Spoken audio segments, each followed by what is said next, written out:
Everybody got their Christmas shopping done? Oh, hell no. We will move on. Start this thing. Roll call, please. Kelly. Supervisor Wilson?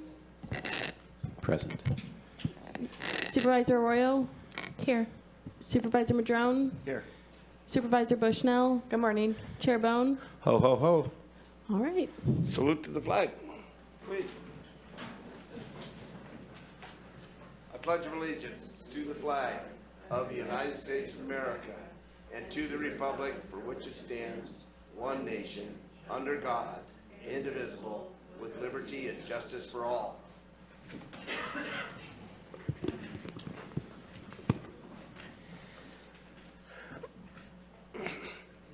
Looks like you're duck hunting over there. You got a little camouflage working. Right. Maybe. No, it's fine. I not here today. don't need to see her. Good morning, Chair Bohn. We have a couple modifications to the agenda today. Items D2, D4, and D22 are being pulled for discussion and also for the situational awareness of your board and the audience. Item J3 will be heard immediately following our return from closed session / lunch. Could you give me the pulled ones one more time? D2, D4, and D22. I didn't get any of those right. All right. Go on to the consent calendar now. Is there any public comment on the consent calendar?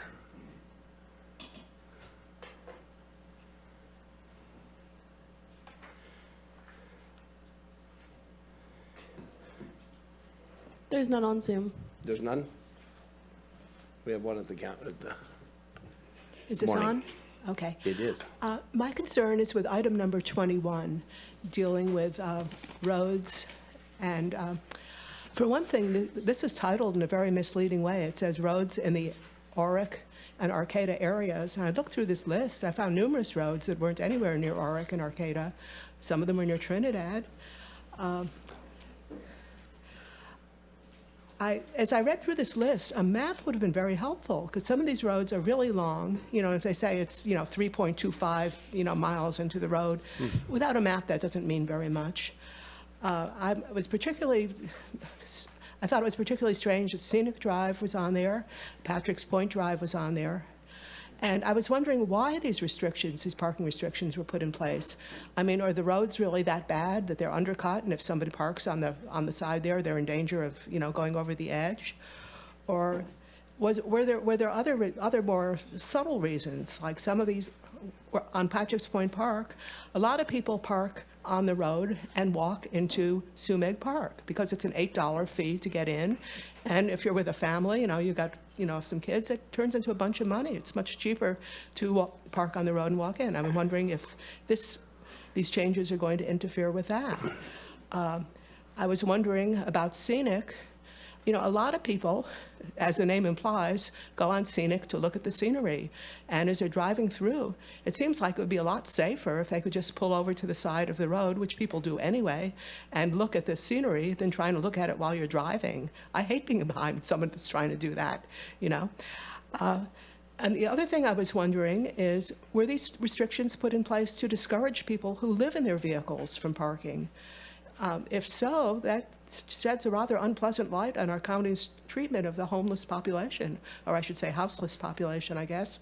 You can't forbid people to park overnight unless you have someplace else where they can go.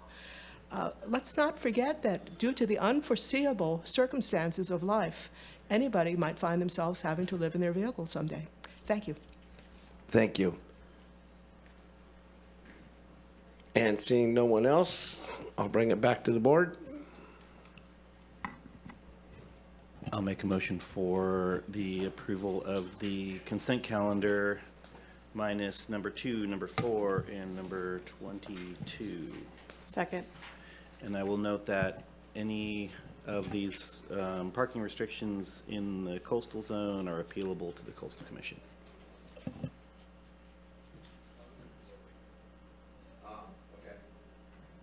All right, it's been moved to President Madrone. Yeah, I see Director Mattson is on Zoom, and I was wondering if he could respond to the concerns about the parking that were brought up.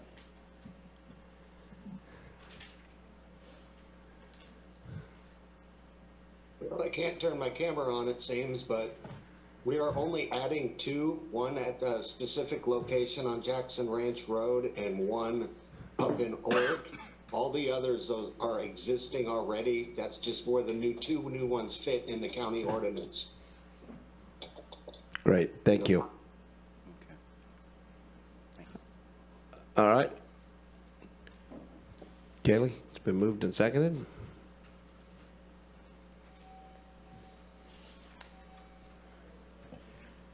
Supervisor Arroyo? Yes. Supervisor Madrone? Yes. Supervisor Wilson? Yes. Supervisor Bushnell? Yes. Chair Bohn? Yes, Motion carries 5-0. thank you. This will be time for items pulled from consent. 2422. I think I'm not sure who pulled them. I pulled two. Are you going to do? Number oh, 2 no. or number 4 or No, I 22? pulled number 4. Okay. Would you like to start with number 2? In order, yeah, please, that'd Okay. be great. Great. So we have a certificate of recognition here for Mary Ann Hansen, who has been appointed to the Early Childhood Policy Council. It's a gubernatorial appointment. Is it? Senate appointment. Senate appointment, thank you. A state appointment, so this is very exciting for us. And I know there was some info about it in the local news, which was great. And it would be great to hear anything you'd like to share with us about that role and what you do for our community. So thank you. And I believe there's some slides. Yeah, if we can. How do I do that? It will happen magically for you. Oh, that is amazing. So first I want to thank you Supervisor Arroyo and Chair Bohn and supervisors for taking a little bit of time out of your super busy schedule today. She's got it. Tell her. Oh, there it is. Oh my gosh. Oh, you're the one for it, right. This is amazing. So let's make sure I know how to do this. Okay. How you do? I'm gonna be quick, since I know you have a packed schedule. So,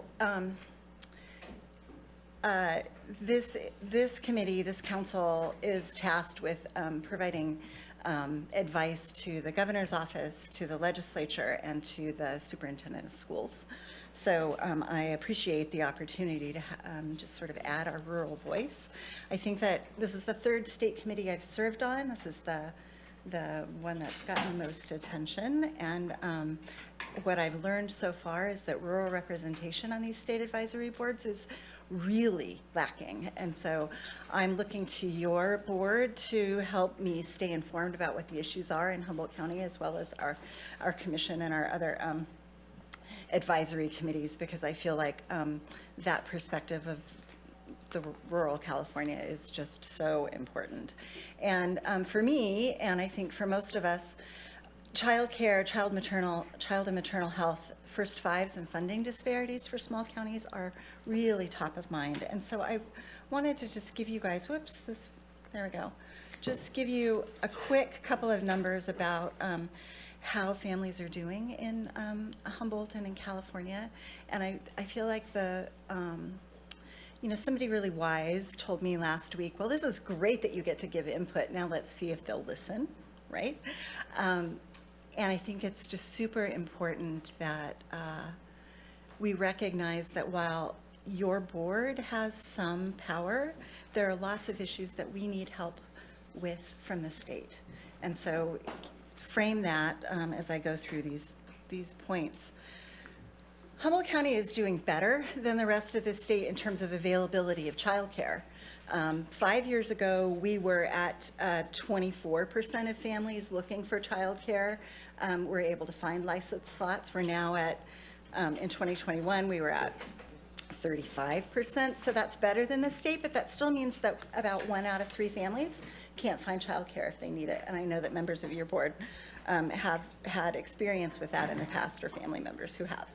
And the ARPA investment that your county made helped keep us from making this an even deeper crisis in Humboldt. people wonder, well, what about state funding for subsidized care, since childcare is so incredibly expensive for families? I've got a little bit more about that. There are only slots for about 11% of the families who qualify for subsidized childcare, even though the state has invested more dollars. If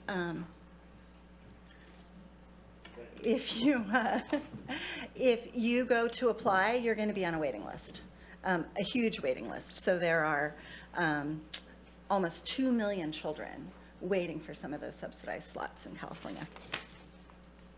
Now let's get to Humboldt a little bit. If you go to the Women's Wellbeing Index, you'll see a comparison of the annual cost of childcare for a school age and an infant as a percentage of the median women's wage in the county. For Humboldt, we are at the bottom. So for a woman earning a median income in Humboldt County, that's right in the middle of the highest and lowest. The cost of an infant childcare and a school age slot together would take about 74.2% of that median salary. This is something that we need help with in our state, right? Where is the funding? Where's the money for a family to cover basic necessities like food and housing? If 74% of your income is going to go towards taking care of your children while you work. One of the reasons that might be so high is that Humboldt is tied with Trinity County for having the highest percentage of women living in poverty. And so if you're wondering, oh gosh, back to that other slide, is it because our childcare is just so expensive? No, it's more related to the fact that we have the highest percentage of women who are living in poverty. And that isn't something that we as a county alone can help. Things like child tax credits or childcare tax credits could be incredibly meaningful for families to address some of those issues. Parents can't pay, but childcare providers can't stay. Minimum wage has risen, but the state reimbursement to providers for subsidized care has risen at a significantly lower rate. So childcare providers are leaving the field, and TK only exacerbated that because some of the most qualified providers went where they could earn a living wage, right? We are doing some things better than other neighboring counties. When this map was done in 2022, we had 61.2% of our babies with positive maternal child health indicators like early and timely prenatal care, normal gestational age, et cetera. And you can see that we're surrounded, by Trinity and Mendo and Shasta, other counties whose numbers aren't doing as well, but it still isn't high enough. But where I do want to call out Humboldt is that despite the fantastic efforts of our public health and their home visiting programs, when this map was constructed, out of the 44 counties that were assessed, Humboldt County had the highest infant mortality rate. And this is where I would like the Early Childhood Policy Council to broaden its focus a little bit from childcare into these other really important child and maternal health issues. Because home visiting is incredibly important in reducing infant mortality. Infant mortality is death before age 1. And specifically this number, because our BIPOC population numbers are so small, you can't get exactly what that number is for Latinx families or for Black families. However, we know that the number for white women and their babies is better. It's 5.61. And so that points to, given the, if you do the math, if you do the statistics, that we have some real disparity, particularly between Indigenous and white infants. And then we have one other issue in our county, and I would be remiss if I did not mention it, that First Five Humboldt and other First Fives across the state are having to make deep cuts to services. We are super glad that fewer Californians are smoking and that flavored tobacco has been banned. But over the 3-year period, 2022 to now, we are down about 34%, so 330,000 of the 900,000 that we used to get from tobacco tax dollars, and that's going to lead to some deep cuts in services that you're going to see soon from First 5 Humboldt. So I just want to end by saying that all of these things are things that I would like to see the Early Childhood Policy Council address, and I also want to ask your board to share with me on a regular basis your thoughts. I'll speak up as much as I can, as much as I love public speaking, but I'll speak up as much as I can with the Early Childhood Policy Council, but I really need your support and your help to help me raise our voice of Humboldt and rural California. Thank you. And I appreciate Supervisor Arroyo for bringing this forward, and I think it was in 2018, we had the head of First 5 and some of the board up here in Ferndale for our annual RCRC meeting, and they were our featured speaker, and there was out of every county, they were all just nodding their heads going how important First 5 is. I know my time on the First 5 board was great. Now having 3 grandchildren, you and I talk a lot because I need stuff, but it's fun stuff, and I can't think of another person that's going to represent Humboldt or the state of California better in this position, so I'll bring it to the board. Supervisor Arroyo. Thank you. And I also want to thank Supervisor Bushnell for encouraging this to be on the agenda so we could feature it. This is really important information.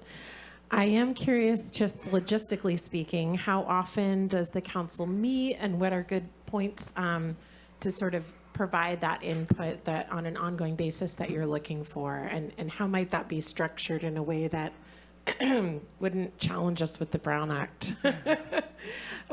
We can figure out some of that on our end, but Absolutely. Yeah. I think that, I know the council meets 4 times a year, and I would be happy to give you a heads up ahead of those meetings, and folks can email me individually with concerns. In fact, I encourage anyone who has an investment in young children to pay attention and make sure their concerns are shared. So that should work. Thank you for the invite. Great.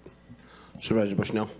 Thank you for the presentation. I just always feel so thankful for you and that Humboldt County young families really prosper more because of you and First 5 and the commitment that that your agency has to all of our young people coming up. So thank you.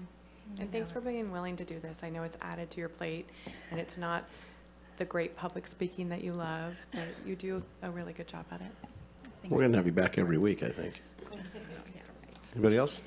With that, I'll see if there's any public comment on this item. Seeing none, I'll look for a motion. I'll move that we provide this certificate of recognition and accept the report. Second. Oh. Been moved and seconded.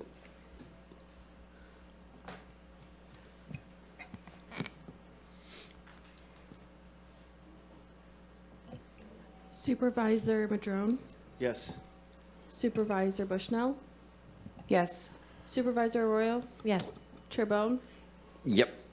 Supervisor Wilson. Yes. Motion carries 5-0. Oh.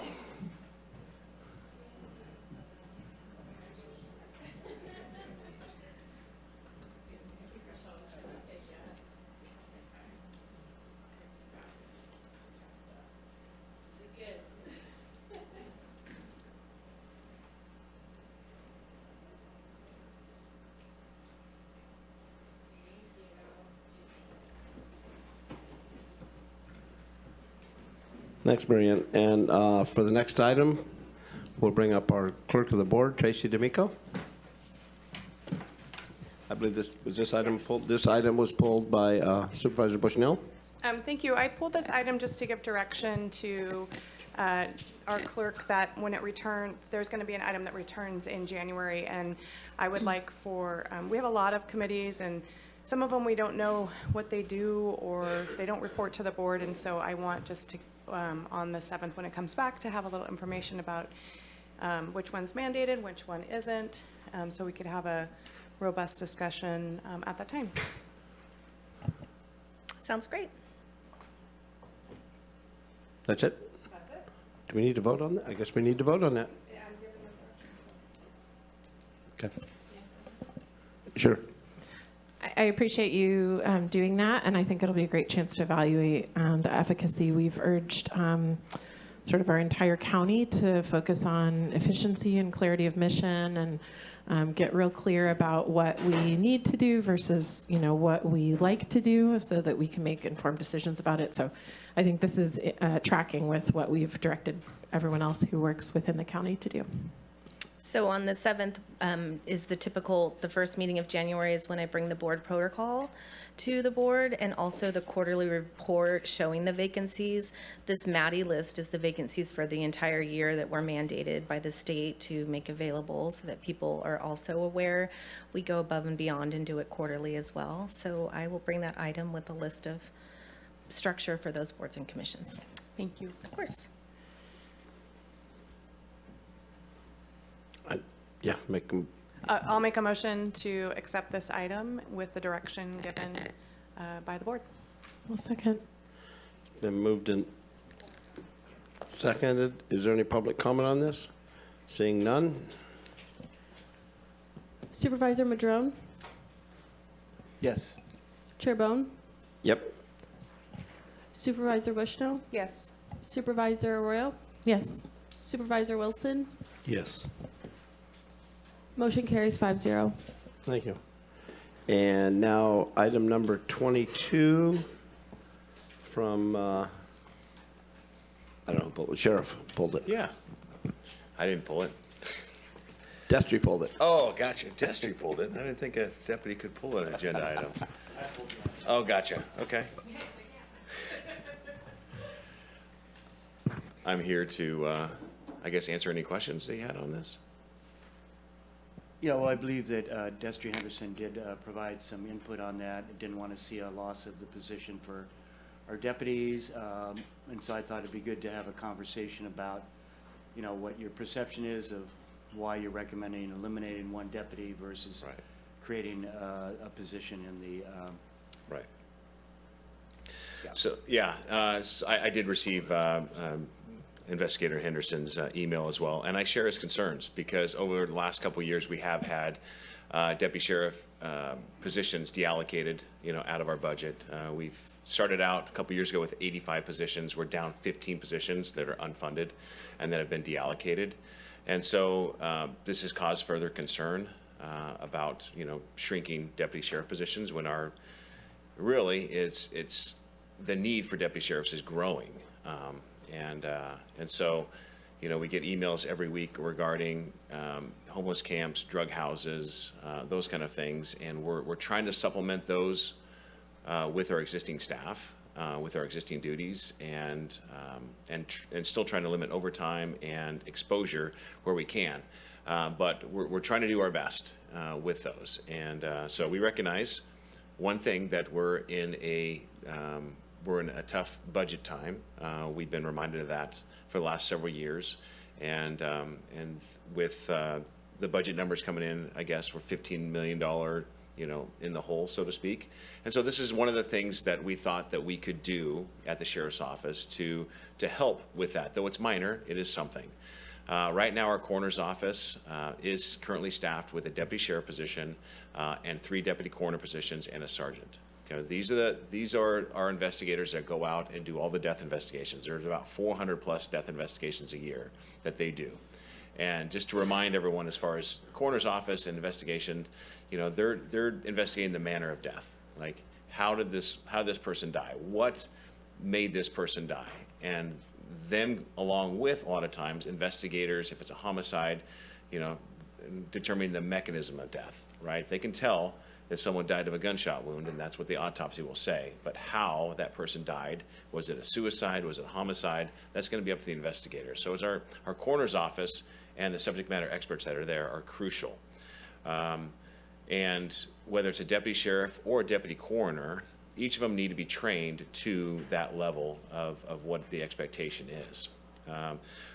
So with current, when this, talking historical, when we first took over the coroner's office, we believed that it was going to be easier to hire deputy sheriffs to fill the deputy coroner positions than to hire deputy coroner positions and to have cross-trained deputies. And I think in an ideal world that works.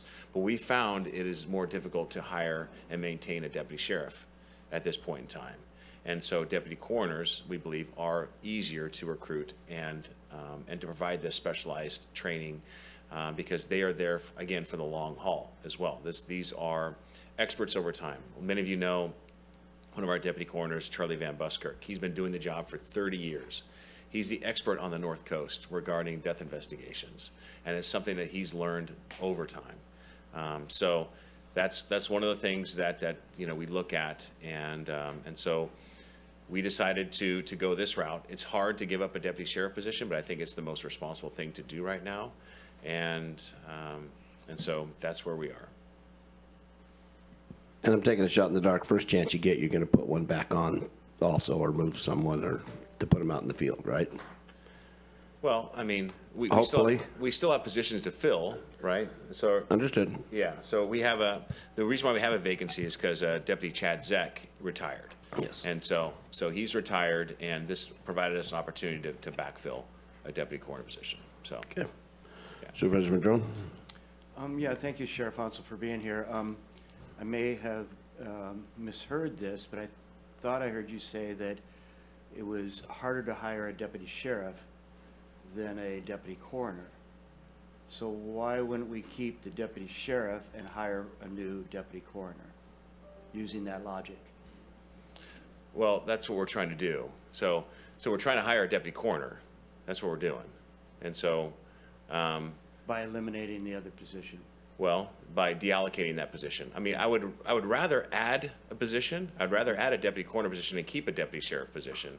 That would be ideal in my world. But coming to you right now and saying, can I have an extra position in my budget, is not an easy thing to ask, and that wouldn't be approved by the CAO.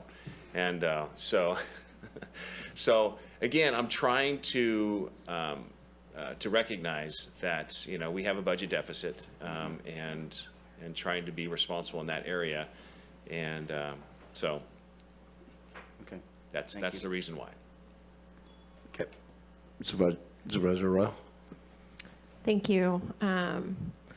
A couple of thoughts / questions.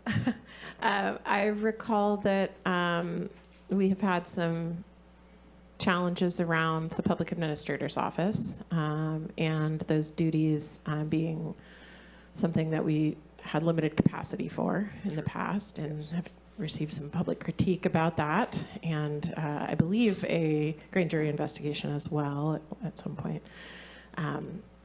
Not in this current cycle, but and so I was wondering if you could add any thoughts on that to the mix. For sure. So when the sheriff's office took over this coroner's division, I guess it was about 9 years ago, essentially. We took a standalone department and then put it on the sheriff's office. There's many things that we discovered when we took that over about policies and procedures that need to be updated and provided to. There was a Department of Justice investigation into the public administrator side and how things were not done correctly. We've exposed that. We have now hired a public administrator that is working with our deputy coroners and is doing a fantastic job working with county council to clear up those estates. There are many estates that the county can and do through the public administrator's office, and we are currently doing those. The deputy coroners will work hand in hand with our public administrator to help clear out these estates and do the job of that public administrator. So that policy, procedure, and process is in place. Though our employee Jair is brand new. Essentially, he's been doing it for a year. It's going to take a while for his expertise to get there, right, and for us to become efficient, because there's been several years where we haven't done that. So he's making up for lost ground. We are clearing estates, and the policy is in place. Yeah, thank you. And through the chair, I just have one more question around this. So you said you had unfilled positions for deputy sheriffs, is that correct? We still do, yes. Okay. We are actively still recruiting, and we just got 4 out of the police academies right now. We're sending 2 more in January, so we're very excited about that. But it is getting better. We have a lot of applicants, a lot of qualified applicants, And so we do have a bright future, so to speak, I think, when it comes to the deputy sheriff ranks. Okay, but I appreciate the bright look at it, but it sounds like you still do have the capacity to hire additional We do. deputies. Yes. Okay. Yes. Well, I appreciate you coming and talking with us today, and and also I appreciate it being brought up for discussion, so we have the chance to Absolutely. have this conversation. Yes, for sure. And I want to thank Sheriff Downey and Sheriff Hansel for the trade-off when we had the problems at the coroner's office 9 years. I think I was the only one here.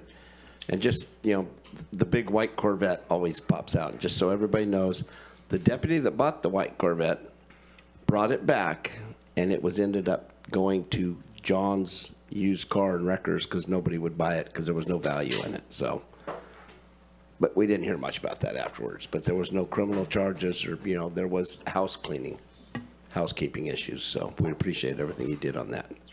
Open it up to public comment now. Oh, excuse me. Thank you for coming and talking about this item. And I can imagine, well, you're doing exactly what our board asked by deallocating one position and moving that to where you need to fulfill that. And so I appreciate that. I do understand you know, why the item was pulled, sure. and we don't want to lose deputies. Given the fact that you have room to hire more deputies, that'll be good. And I was at the academy graduation the other day for a different reason, but saw your new incoming people, and so congratulations on that. Thank you. And I just really do appreciate that you've heard this board and that you are reacting appropriately, even though it's not comfortable losing deputies, and that's not what we want to do. That's right. Thank you. I appreciate that. Thank you. Yeah. Public comment? This is on the sheriff's item?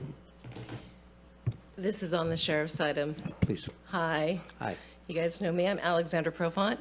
After hearing that presentation, I felt compelled to speak. We missed the public comment. I would also like an opportunity to speak in regards to the public comment a little later.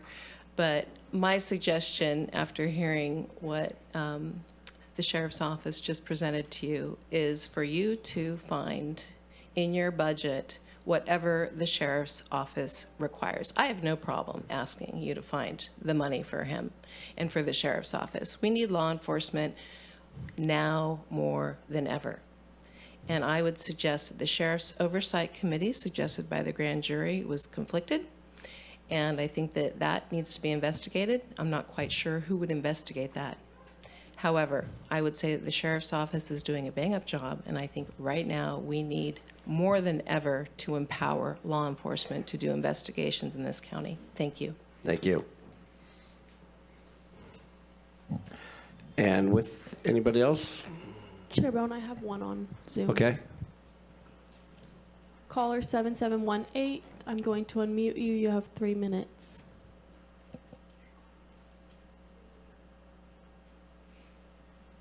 Ken Kowalski calling from Bahia de Quino, Mexico. Ditto to what the prior speaker said, the public is very adamant. Everybody I talk to, just about everybody, except the people violating the law, that we continue to fund the sheriff's department to our fullest ability. The coroner's office, I hear nothing but compliments on people who are dealing with a deceased family member, on how compassionate and how well they are treated by the coroner's office. And I think that is something extremely important. They don't just deal with the dead, but they deal with having to deal with the living and their time of grief. I strongly support you moving forward with this recommendation. We recently had a death out at the Blue Lake power plant facility out there where a homeless person died. And, you know, I appreciate the sheriff letting us know what the circumstances were of that death. The sooner we know when we hear a rumor, you know, of what caused the death.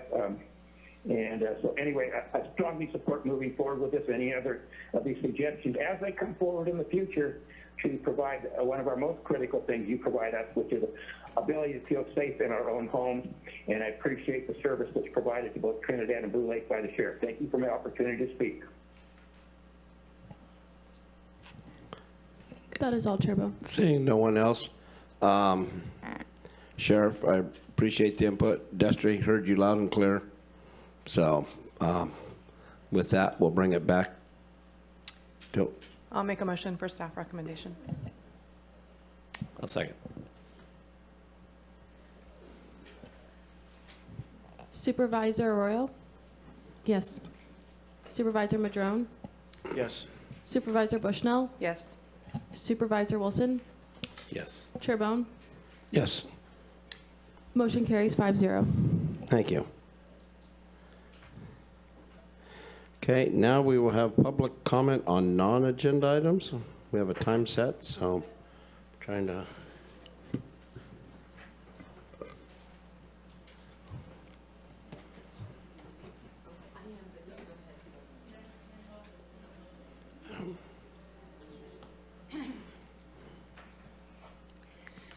Good morning, supervisors and everyone watching and behind me. My name's Joanne McGarry. I'm a resident of Arcata. I am trying to make a commitment in the new year to come to more of these and wade through this intense schedule or agenda that you have. And it's a hard read for people who are, just regular old citizens. So I don't know, it'd be sort of nice to sort of find a way to make it more user-friendly, but whatever. I know a bureaucracy likes to do things like this a little opaquely. I want to talk about three things. Emergency preparedness. I carry this bright orange go bag or backpack with me all the time, and I spoke to you before about the challenges of coming into this building as a person without a vehicle who takes the bus places, and I was not carrying this bag with me the day the 7.0 earthquake hit. And they subsequently went to Blue Lake last weekend to an emergency preparedness class, and I've decided that as much as possible I'm going to try and carry things with me so that I can transport myself on foot in a tsunami warning and have some supplies.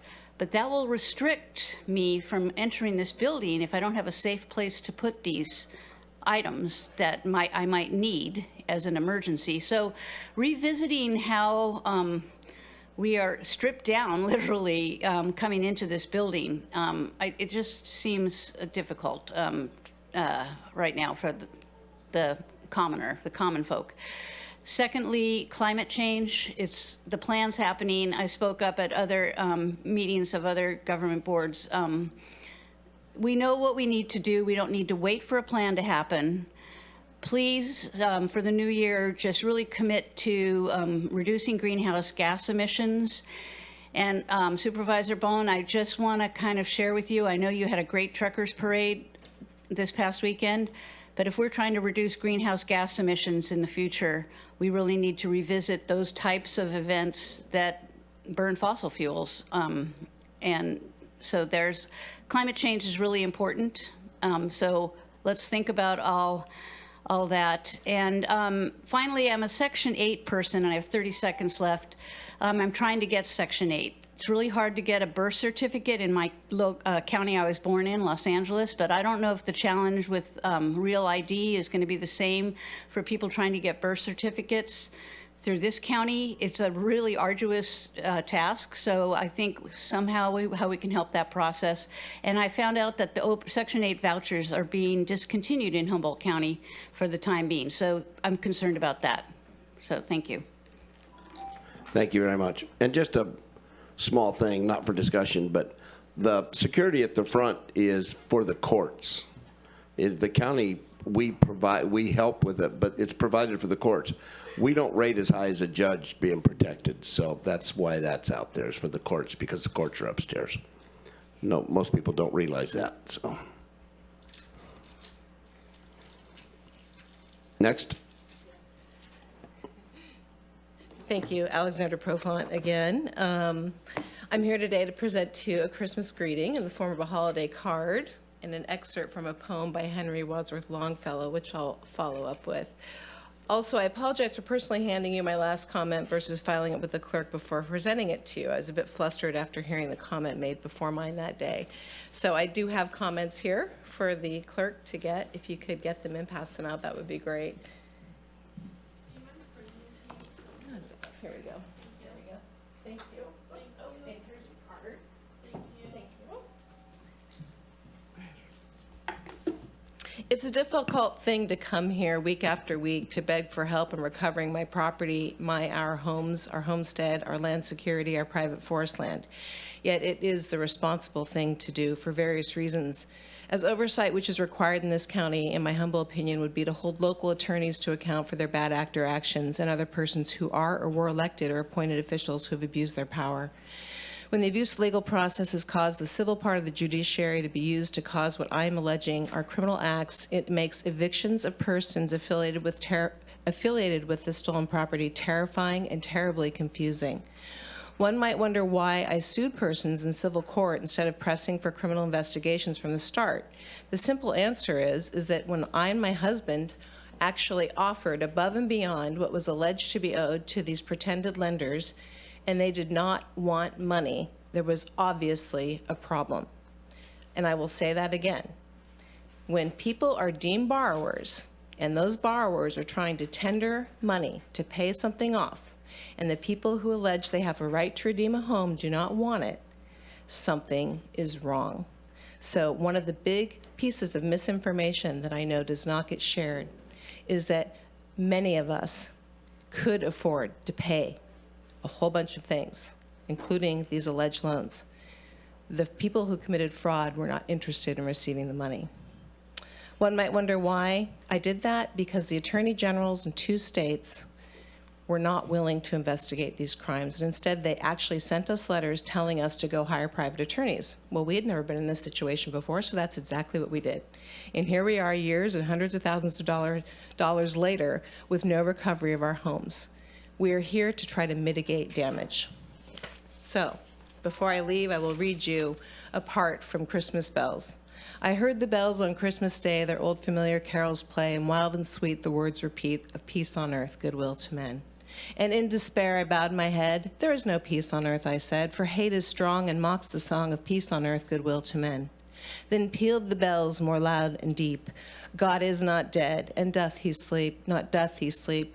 The wrong shall fail, the right prevail, with peace on earth, goodwill to men. Thank you. Merry Christmas, and thank you for all that you do for the county. Thank you very much. Next. Welcome. Good morning. My name's Peter Profont, Alexandra's husband. Last week I submitted a comment that was unable to appear, and I wish to read some of it into record. And part 2 addresses accounts that lie. The issues being minimized as mere typos to be reductive about actual impacts to anyone, being subjected to false narratives such as you can't afford something or can't afford to pay. These monies offered above and beyond what is owed ought to be outright or refused. That's an issue that's affecting me. Persons like myself, my wife, and it means to interfere with our enjoyment, rightful enjoyment to multiple types of property. Both papers, Humboldt County letter dated on 3/21, these are included in the previous submission, and the Lineberger letter dated of 8/20/24 alleges a pattern of practice where accountings that lie are being used to damage me and persist to interfere with accountings. It informs of false fee schedules being added to things such as vehicular registrations and motor vehicle department. Anyway, this is it's all written out here. I'm not very good at public speaking, as you might see, but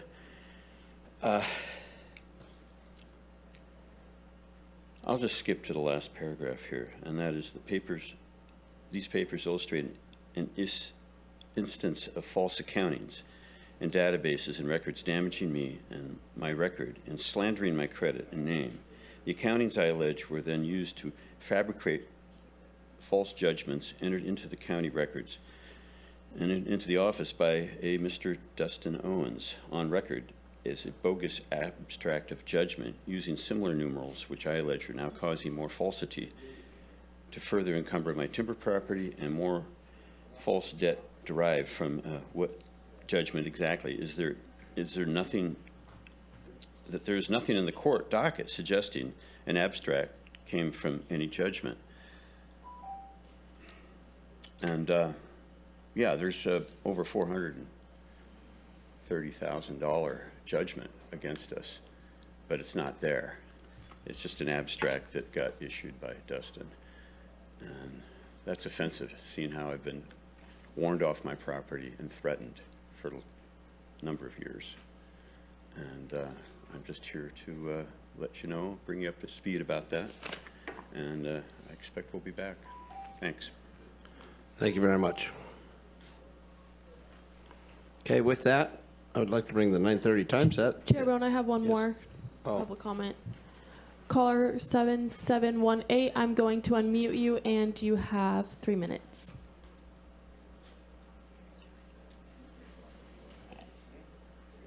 Ken Sawatsky, I am in the process of doing emergency preparedness where I'm at. The ocean is a short, Steve Cortez is a short stone's throw away.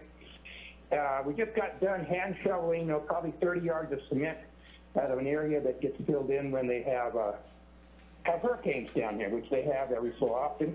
I don't want to do that again, so I'm raising my wall 16 inches higher as we speak. That's preventive. I did want to thank Joanne and the prior speakers for speaking. I do want to emphasize that there is a fear out there, justified what's happened to these last two people who spoke. They're actually selling insurance regarding that stuff to protect you from that. I don't know their exact circumstances, but anyone who owns property should basically be probably working with these people to understand what's going on to make sure it doesn't happen to the rest of us property owners. I would take that seriously, and anything you can do as far as a county to help preclude that. How would you feel if all of a sudden you felt your property was being taken away from you illegally in a criminal act? I would hope the county would have their back some way on this. I did wish to wish everybody a Merry Christmas, except for anybody who steals horses, and I will be talking about that topic a little bit later, probably when you're going into closed session. There's a related item there. So anyway, thank you for the opportunity to speak. Merry Christmas to all. Have a very nice Christmas and New Year's, I believe. I don't think we have another meeting until after that. And so take care, be safe out there, and enjoy your friends and family. Thank you for the opportunity to speak. Feliz Navidad. All right. Seeing no more, I will bring this forward, and the sheriff on the animal shelter. Adoptable Animal of the Month. Thank you to Supervisor Arroyo and the board for providing this opportunity for us to highlight one of our shelter animals. We have Rob Patton, one of our animal control officers, and Brandy, a spayed female who's available for adoption. So this is something that that I talked to Natalie about, Supervisor Arroyo, and just something that we. I heard she's adopting it. Well, we hope so. But I just want to highlight one thing, and we'll turn over to Rob. Is the fact is our shelter is at capacity, both for cats and for dogs, and so we really want to highlight how we adopt animals and what the county can do to help out. We have a tremendous amount of volunteers and also rescue organizations that partner with us, but still we're at overcapacity. So we really need to adopt some animals to make sure that they are safe out there. But anyway, And it is fairly financially able for most people to do it as long as they can care for it and show proof that they can take care of it. Yes, for sure. Okay, Rob, I'm going to turn this over to you and highlight Brandy. Thank you. Thanks for having me today. It was nice of the sheriff to ask us to come. Tried to pick a dog that would be receptive. She's done really well so far. So she's kind of typical of a shelter dog. It's Brandy, you want to come up here? You can see it. She does want to come up there. I can walk around behind you if, if you want me to. Okay. All right. She's a mix of who knows what. You know, she's got a little shepherd, maybe a little pit bull, and she's done really well on some outings she's been on, so highly adoptable at this point. And where are you going, Rex? Over there? What, are you going to hold her? I'm going to take her off. Hold tight. She's going to be chair dog of the day. Hold tight. Hold tight. All right. Come here. So you're probably familiar with the shelter. I do animal control, so I'm in and out of the shelter, but we have adoptions, we have fosters that are available. Adoptions for dogs run from about $150 to about $220, depending on the size of the animal. Cats are less than that. They're all spayed, they have shots, rabies shot, they have a microchip. And so our status, because the last year and a half we've been kind of understaffed and overwhelmed with animals, we continue to try to find ways to adopt animals out. You can call the shelter for information. You can go online. Our website is 24petconnect.com. See every animal, dog and cat in the shelter. Adoption process can start online. It starts with an application. Shelter staff likes to make sure your situation is one that's copacetic with adopting an animal. And you can come in and see certain animals. If you already have animals, you can bring them in to meet the animals you want to potentially adopt. And it's kind of how it goes. Our hours are, we're open right now, Monday through Friday, from 10 to 4, Monday, Wednesday, Friday, and from 10 to 7, Tuesday and Thursday. How many adoptable animals do you have right now? Right now, we have over 60 at the shelter. Well, that would be animals total. We have about probably 2/3 of that are adoptable, and there's many in foster situations that are adoptable also. And how is the animal shelter funded? We're funded through your tax dollars. And donations? And donations. We just had a big fundraiser on Saturday for our emergency medical fund, because when animals come in and they have an issue, injury, skin issue, we don't have a lot of money to spend on them. So we raise money through our emergency medical fund. People donate. We have a big fundraiser. That helps pay for broken legs, any kind of issue that might come in. Only one thing to say, vote Brandy. I'll Under your Christmas tree on. may I, Chair? I'm happy to cover Brandy's adoption fees for whoever would like to adopt Brandy, and look forward to seeing her be in a great home. She's quite a dog. She's been up here giving our chair many kisses, and wagging her tail very hard. I don't know if everyone could hear the whacking sound of her tail. She was playing Jingle Bells, so. Well, thank you. That's very generous. Thank you. Now, I'm open to any questions. I hope I can answer. Just want to thank you and all the staff there and the community for their support for the shelter. Really appreciate it. Thank you, Supervisor Arroyo. Thank you. This is, I am a very serious pet lover, and I just was heartbroken to hear that you're at capacity and that so many wonderful pets need homes, but it's also a great opportunity for those pets to find a good loving home who, haven't had that stability in their lives and the opportunity to be the best pet they can be. So I know our community really loves the animals, and one of the challenges for the community is housing that doesn't allow for pets, and so I also want to urge landlords in the community to allow for pets to the extent possible, because these are people's companions, and it'll help ensure that these pets have great homes. Supervisor Wilson? Yeah, thank you for bringing this and highlighting. We have many, or have had many, and we still have a few furry family members come from the county shelter. I just want to thank you for the service. It's been wonderful. Always,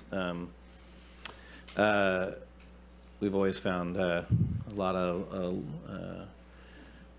love from that place. And I also want to say that we had some strays in our neighborhood that were unadoptable, or but the shelter found actually our neighbor the connectivity with someone to come and help them get them spayed at least. So in terms of there's some cats, and so so that was very helpful, and I really appreciate the services, both the volunteers and the paid. So thank you. Thank you. With that, I'll see if there's any public comment. Probably want to step to the side. Brandy, you can stay right there and lick the hell out of her if you want. Hi, my name's Joanne McGarry. In a prior life, in a prior century, I worked for 16 and a half years at the San Francisco Society for the Prevention of Cruelty to Animals. I worked in administration, but I handled a lot of dogs and cats while I was there, fostering and helping in adoptions and all that. I haven't gotten as involved in animal welfare up here when I moved here 13 years ago. But one of the things I have noticed, and it's not that anything the Animal Control Department can do, but I was a court-appointed, sworn-in state humane officer, and actually one of my assignments was to investigate elephant abuse at the San Francisco Zoo. But Humboldt County currently does not have state humane officers, and they can only be employed by non-governmental animal welfare groups. But there's a lot of chatter on Nextdoor and things like that about livestock issues and humane conditions, and many times with especially the high capacity at the shelter and a lot of the work that has to be done by animal control, I really do think it would be wonderful to promote that humane societies here consider having a staff member become an official state humane officer, and maybe more than one in our county to help with those kinds of issues and free up the animal control for other things in the Sheriff's Department. Spay-neuter ordinance, too, is a very controversial issue, but I really do think we need to revisit the concept of licensing and making sure that as many animals as possible get spayed and neutered, and stop the local puppy mill production. And catios for cats. That would do a lot to help. So there's a lot of animal issues that I would really think a state humane officer could help with, and I also think that working harder to educate people about pet ownership and the responsibility is really important. So I hope Brandy finds a loving new home. Great, thank you.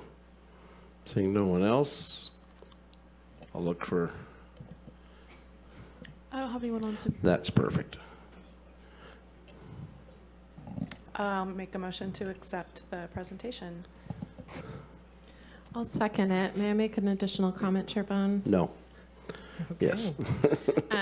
I wanted to offer, I'd love to have an ongoing shelter animal of the month that the board is like designating, but I think it's probably fairly stressful for the animals and the staff sometimes to come into this space. Brandy's doing great, but I wanted to offer to go up to the shelter and meet the dog and do a little something there if that's easier for y'all. Allows you to continue with your duties at the shelter. Would that be helpful? Whatever you want. Of course. Okay. So, but we could always feature a quick photo of the animal of the month and talk about them briefly, and then do it that way. So I wanted to propose that moving forward. But thank you so much for bringing Brandy down here. She's a great dog, and I know she really loved licking Rex Bone's face. I got liked it too. Nice dog. Thank you, guys. My dog, when I get home, is going to be very, very bad. Thank you, guys. Hey, it's almost 10. I'm going to slide. What? Good. Oh, but you want to make a motion? It's made a motion. Vote.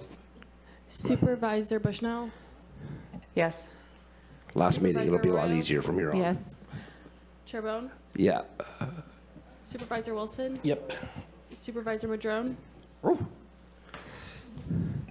right. Motion carries 5-0. I'm going to slide in, Gary. I'm going to slide in I-1 because I have volunteer firefighters here, and they already put enough time in. So if I could have Petrolia, Salmon Creek, and Miranda, and I want to recognize two of these fire departments are in Supervisor Bushnell's district. Chris made the contact with me, so that's how I got. But coming up and tell us what's going on, guys. That's a hard act to follow. You don't have to come up and look me in the face, I'll look at it that Right, way. yeah, we missed that part over here.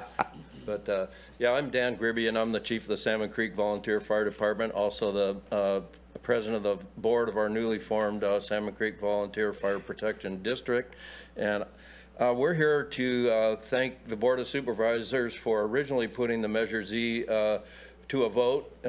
You're the ones that made that happen. And also we'd like to thank the voters of Humboldt County for approving that measure, and also Humboldt County Fire Chiefs Association and the Southern Humboldt Fire Chiefs Association, all of whom made it possible for our 3 departments to receive 3 brand new Type 6 fire engines, which are basically quick attack type fire engines. They're very useful in the rural areas that we live, and our goal in our little fire departments is to get to fires and medicals quickly and be able to at least slow it down or stop it before it becomes something big. And so these fire engines that we received are exactly perfect for that role that we have and that we need. So very thankful for receiving that, and also the other Measure Z things that we've received over the years,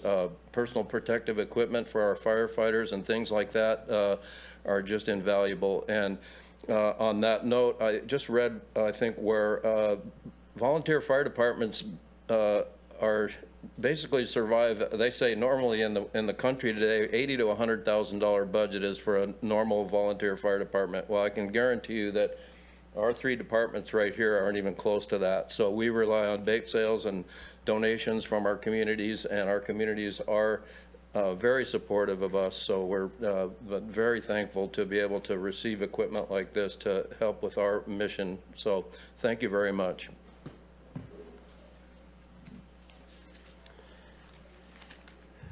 Hi, I'm Chief Andre Stanley of Miranda Volunteer Fire Department, and we'd like to thank the board. It's huge for us to get these new Type 6 engines, so we appreciate that. We did have to cover our cost of sales of tax and registration of $16,000 to $17,000, and also the cost of engine radios, department decals, and some other operational gear for our apparatus. Miranda Fire was lucky enough that we could cover those additional costs, although some departments may struggle to cover those additional costs if awarded an apparatus in the future. Please take this into a consideration in future funding.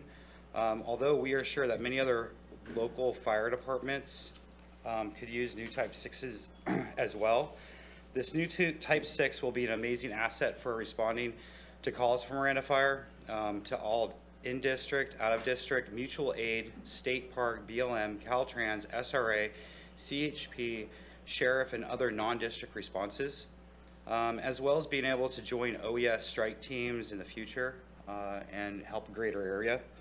Miranda Fire did not have a Type 6 engine for years previous to this Measure Z funded engine, and we encourage the board to keep approving funding for assets like these for our local volunteer fire departments.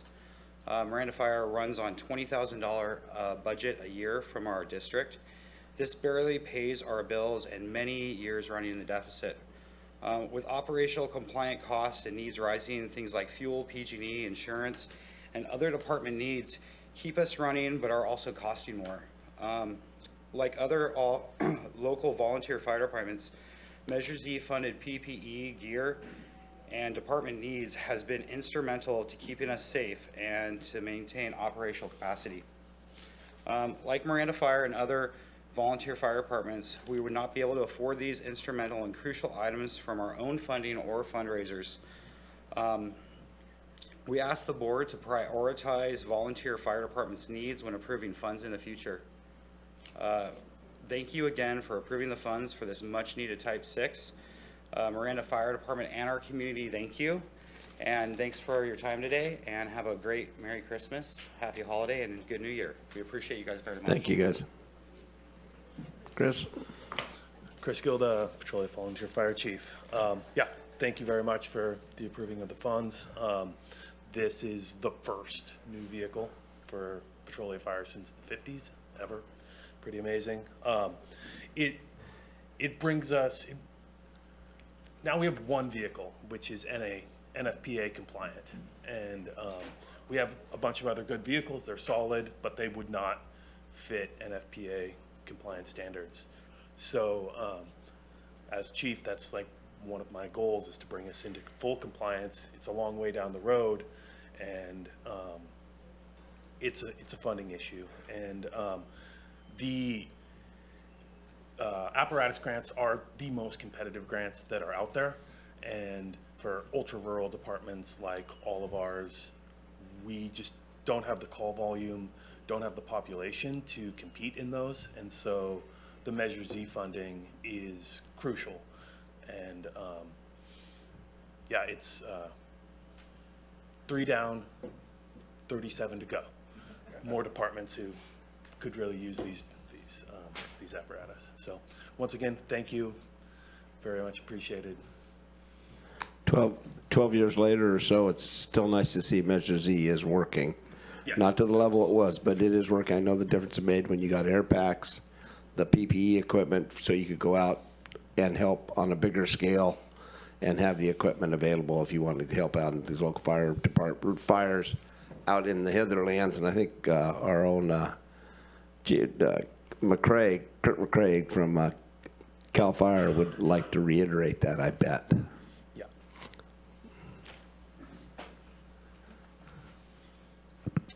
Good afternoon, board and administration and legal counsel.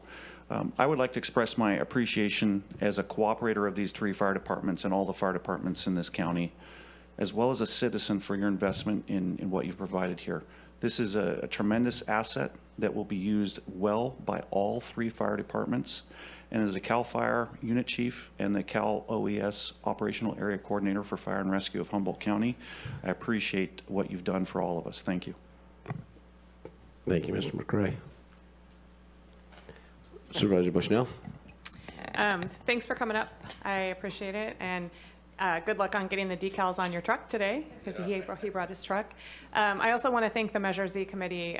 So the Measure Z committee, as you're aware, does recommend to our board, and then our board adopts their recommendations or changes. They do a lot of hard work so that we don't have to. And that was what that intent of that committee was for when Measure Z was adopted. What year, Rex? I think it was 2014. Oh, 2014. Yeah. We so started it in 2013, the ground rules. Yeah, so they've done a lot of hard work and recognized fire as well. I appreciate the commitment of the local fire departments in my community.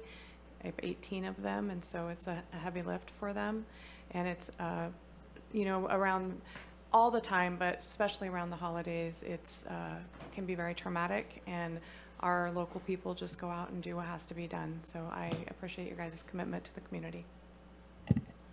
Supervisor Madrone. Thank you, Chair. Yeah, thank you all for all the work you do in your districts. And I do also appreciate what you said about the voters supporting Measure Z. It's not easy times for people to want to tax themselves, but I think the recent results from our election show Humboldt County steps up, and they supported all the bond measures for the schools, as well as Measure O, which is going to make the roads a little better so we don't beat our equipment up as badly. And response times will get better instead of dodging all the potholes. It will take time to get there. But that also means that Public Works won't be coming to Measure Z for money anymore.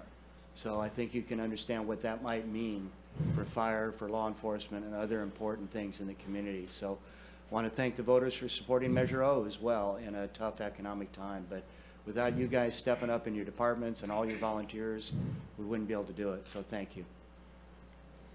Measure O will go a long way in making that truck last a little bit longer too, as Chris will tell you. Supervisor Wilson. Well, I associate myself with all those comments, and just a point of, I didn't realize that the wildland trucks were Type 6. So I just want to, you're saying Type 6, so I had to look it up. I'm like, oh, that's what those are. I remember. So anyways, I just want people to know that the Type 6 truck is the wildland truck that you see. Thanks for bringing that up. And I apologize. Chris sent me pictures, and I didn't get them to the, yeah. Anyway, is there any public comment on this item? Yes, I have a caller. Oh, go ahead. Come on back up. I just want to make a quick reference. As you guys talked about Measure O, I heard schools, I heard sheriff. Let's talk about the basis of our society, which is, emergency services, law enforcement, and schools. And let's just keep funding it and keep our county going. Thank you guys so much. You got it. Caller 7718, I'm going to unmute you. You have 3 minutes.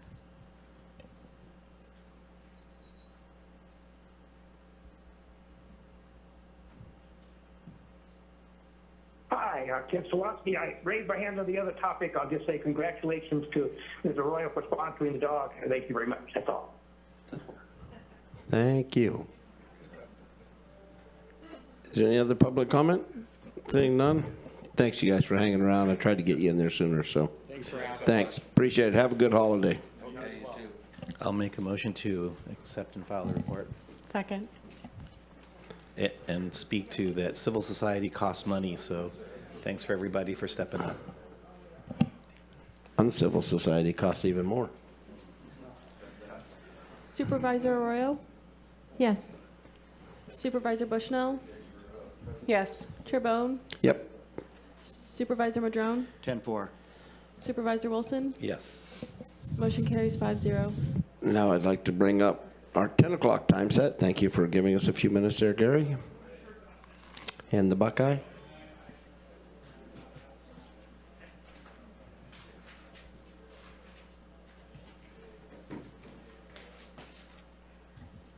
Oh, good. You brought the boss. Absolutely. I would do this alone. So we have a PowerPoint, I think. There's a clicker down on the table as well.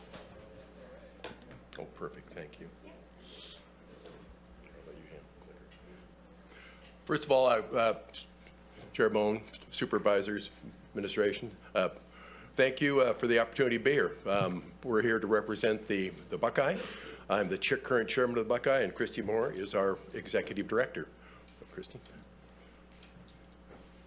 So the Buckeye, if you can see, that's a great specimen tree. I think that's down in Bear River when the founders of the Buckeye found that tree, big, resilient. You don't see Buckeyes that big very often. So I think that's why they selected the name Buckeye, because of this big, resilient tree that they found. And so that's been our, our symbol.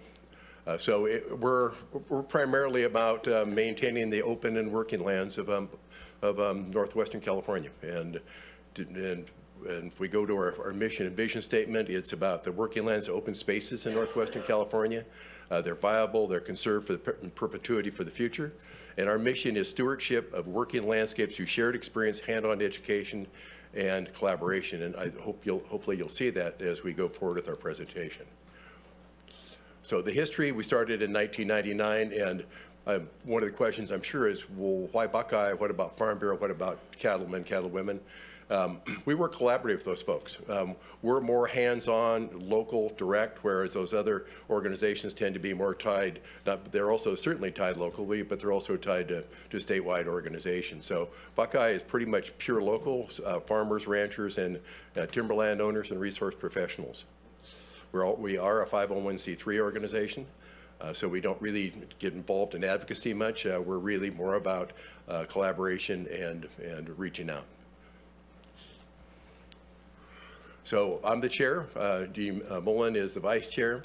Past year, Sal Kenichi, Kate Howard, Dana Hunt, who is also with our CFO, so to speak. So you can see we've got a good mixture of folks who are on there who are steeped in ranching and forestry. Our directors, Scott Downey, Britta Goldstein, Blake Satterley, and Bushnell, all folks who are ranchers or who are resource professionals. Christy? I can multitask. So we're just going to go through a few things that the Buckeye is doing currently. And one thing Who are you? I'm sorry. I'm Christy Moore. I'm the executive director with the Buckeye. And I also live on a family ranch in Neeland. So the scholarship program we're really proud of.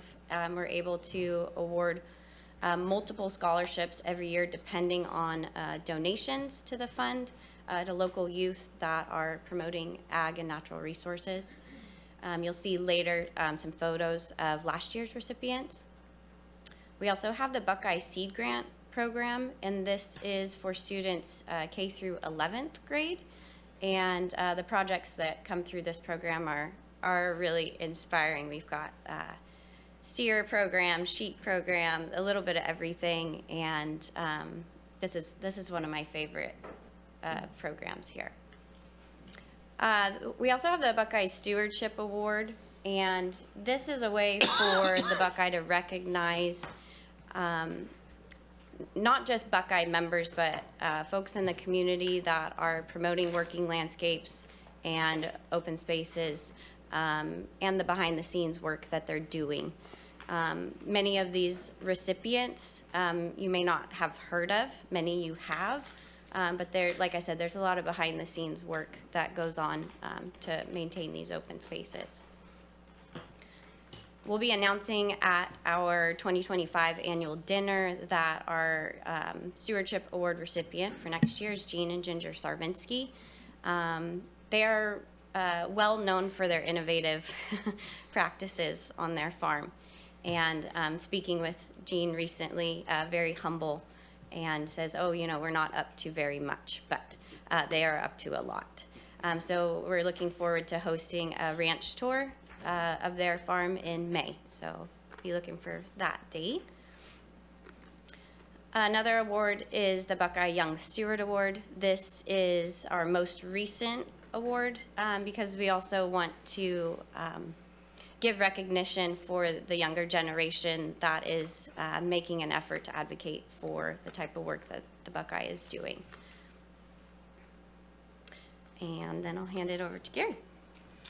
So these are kind of our priority things we've been involved in. One of the things is that Great Redwood Trail. We have folks who are members who are likely to be impacted by that trail as it goes forward. We've been involved with the technical advisory group. We've submitted comments. We've looked at the plan and the draft PTIR or PEIR. We've also hosted a question and answer session here a few months back in May, I believe it was. And we're looking at trying to mitigate any potential impacts and potential alternate routes. We're also on the elk working group. This is a group with landowners, Humboldt, Del Norte, and I believe Mendocino County also, and also working with the agencies about how we can get along with elk and how we can, where they interact with the ranching community. Succession planning, we had a succession planning workshop here recently. We'll go into that in a second. We also were setting up a speaker series with Cal Poly Humboldt. We have had the working lands participant with the Redwood Rise program.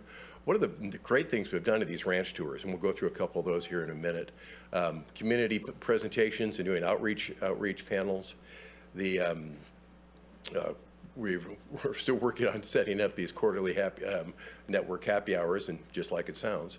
And climate action, we provided, I think, pretty substantial comments on the Humboldt County Climate Action Plan, thinking about how that could potentially impact rural landowners who oftentimes rely on propane and and internal combustion generators, and who are oftentimes off the grid, and are also probably the ones that are the first people to lose power in a big storm.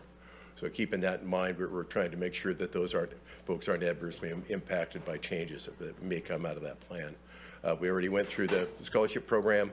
Annual meeting's a great time. I encourage you, if you haven't gone to one, please, we'll make sure you're informed to attend. They're just a great social event, and we've really enjoyed putting those on.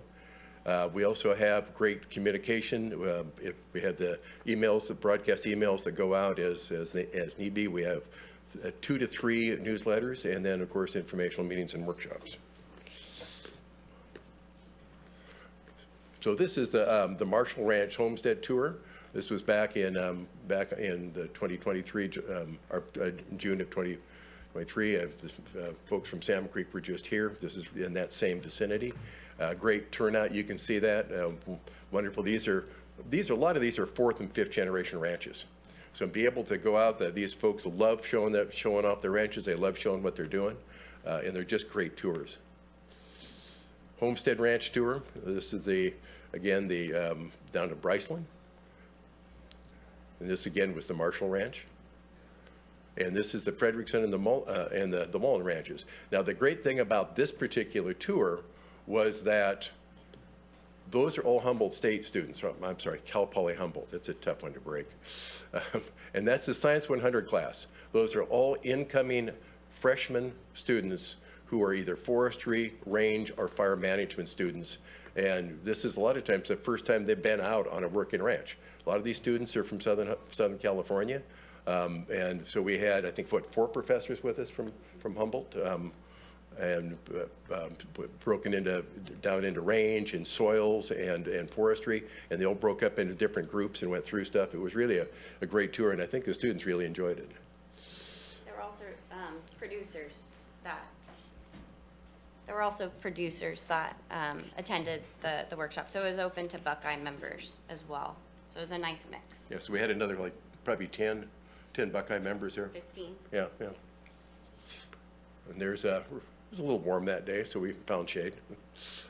And those are the Jeannie and Mr. Fredrickson. Again, that same tour.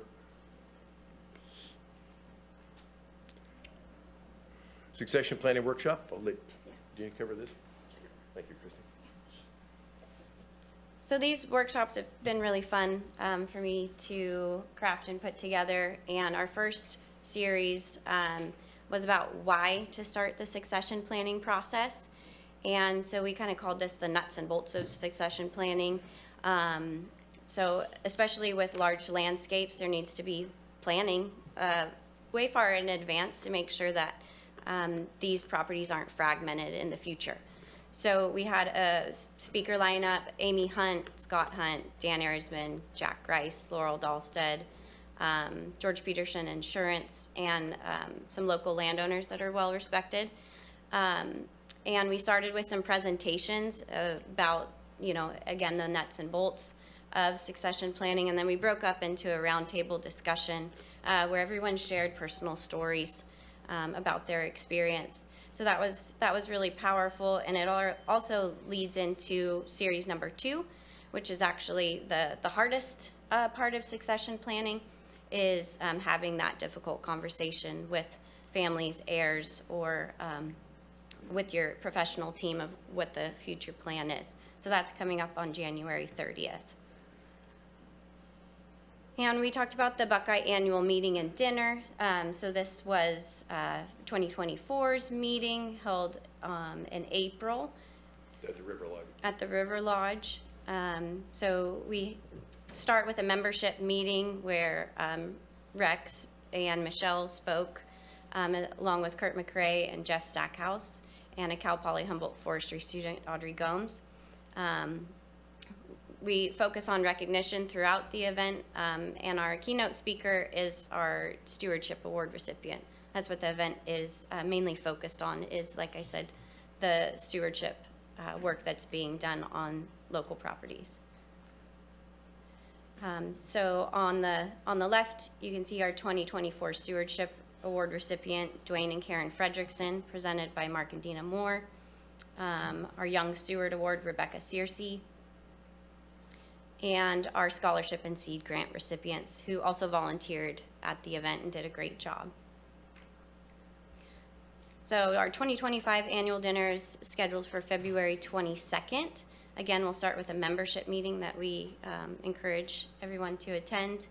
And then we'll follow up with a great dinner, New York Strip with Pete Bussman, and recognize our scholarship seed grant recipients, as well as our other award recipients. And then as you're going through the community, it's nice to put a face to a name. And so this is our current lineup of board of directors. Gary, our chair. We have Sal Kenichi, Jenny Mullen, the current ag teacher at Eureka High. Kate Howard is our secretary and Working Lands partner biologist. Dana Hunt is our CFO. And Britta Goldstein, Scott Downey, Blake Satterley. Blake and David Bushnell joined the board last year. They've been great additions, both ranchers with professional careers that bring a lot to the table.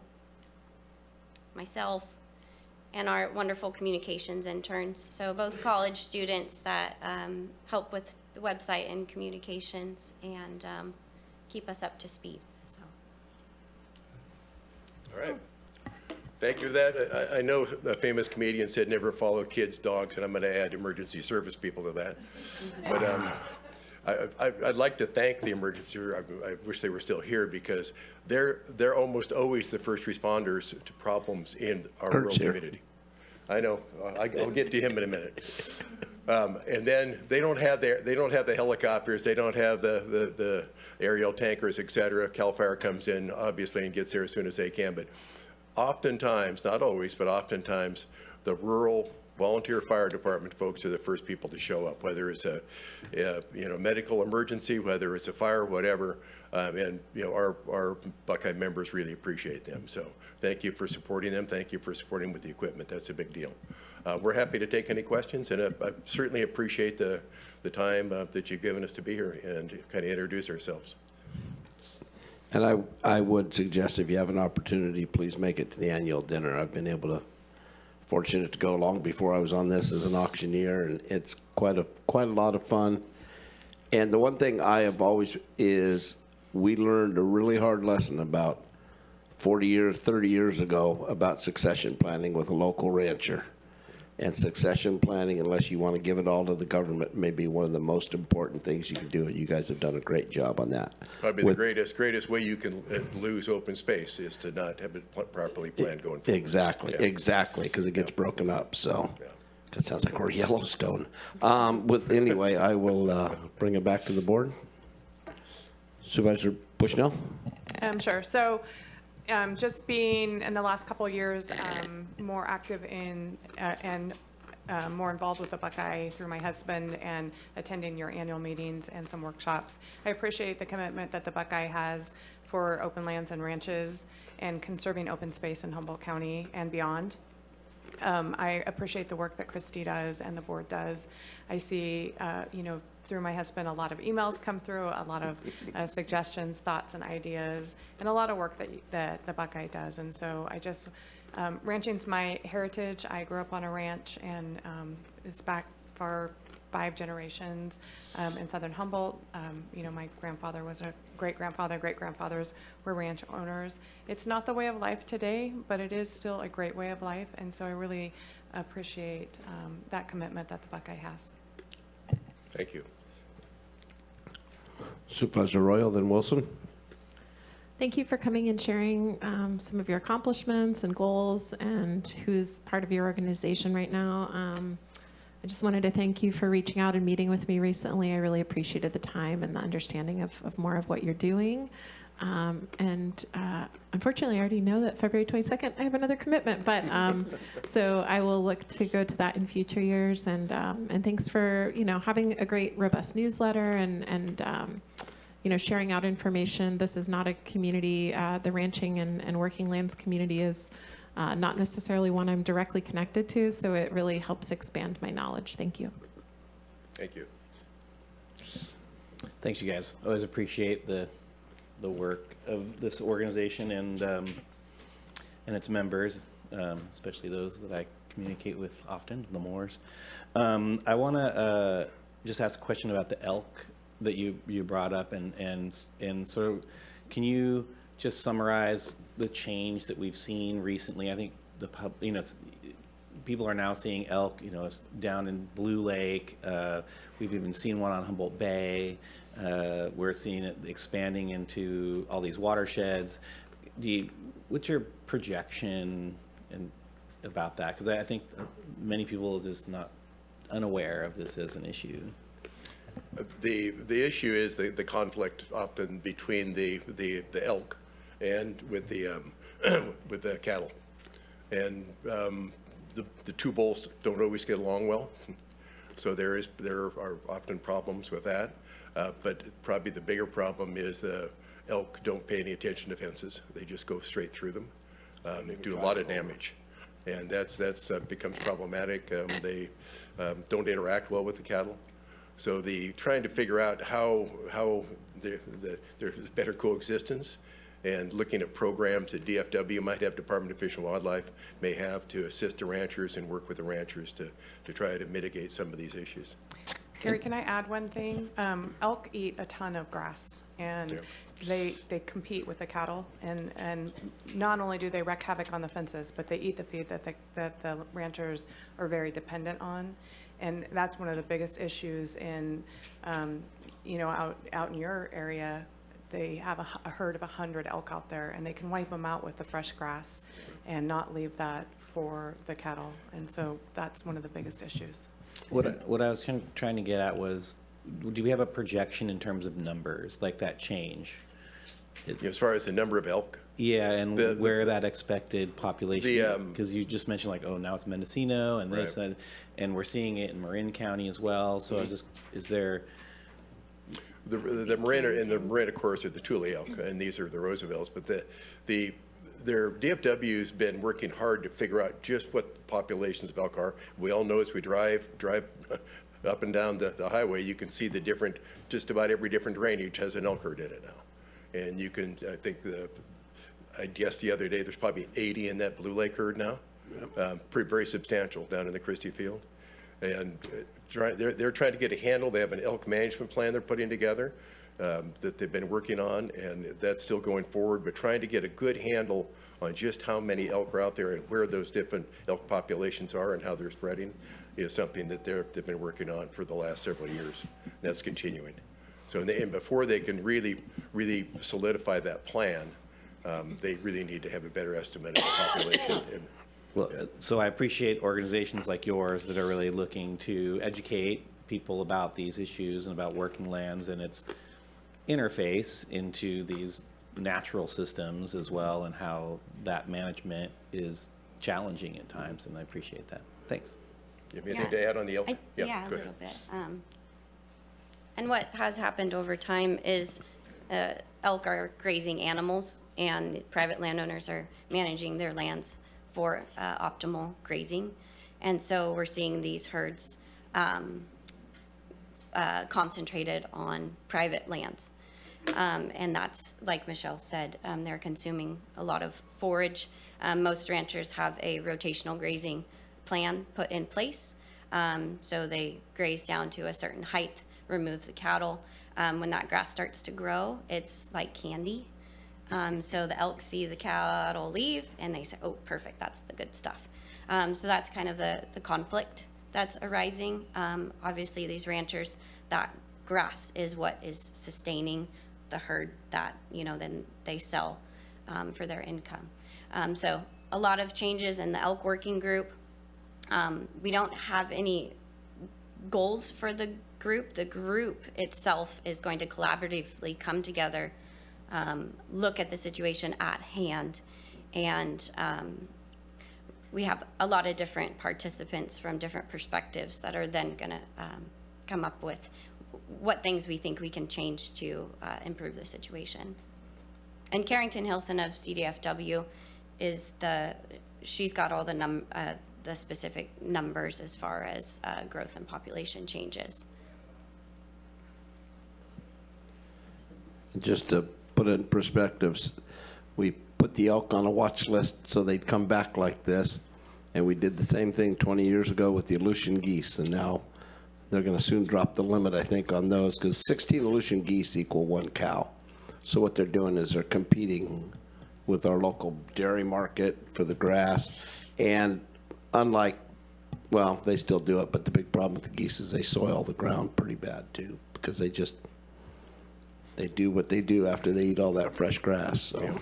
But that is a good example of, because there were some solutions that came up that were innovative, working with the ranchers, working with DFW on the Aleutian geese. And I think those are kind of some of the hope we have going forward, that we can come up with some mitigating solutions. The extended season on private land, so we could push them to public lands and where they wanted that.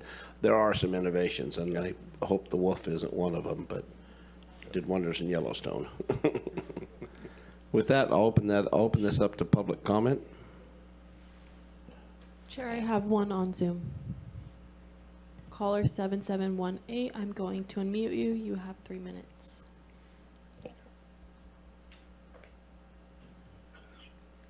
And Sawatsky, I have a little bit of rangeland down with the Christie family down there. Yes, the elk are quite prolific, as we all know. That's the main area for elk. They do tear down all the fences. I don't even bother to try and keep fences in on my portion. Christie's do on my 18 acres I have down there. It should be made notice to you people also out there. Although they say there aren't wolves, I know people who go hunting and there actually are wolves out there. They find signs of them and see them. Also, the coyotes are coming back. So a lot of the animals, the predators that normally downsize the herds are returning. They're following the herds, and Mother Nature's taking its course. I understand the lack of feed and the concerns of the ranchers, and I strongly support methods being brought forward to protect their livelihood of having a livelihood. And I also do strongly support the fact, in fact, it's really big in England right now. There's a big protest because they want to tax the families on inheritance. If you don't have the correct estate planning, you will lose your small farmer, rancher, even medium-sized to a large corporation because we can't afford to keep them. Thank you for the opportunity to speak and support the Buckeye and what they do.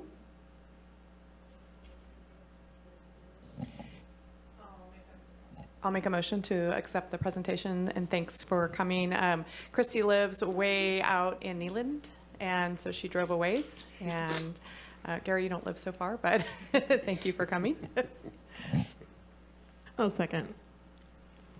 Been moved and seconded. Do you hit your head on vacation, Gary?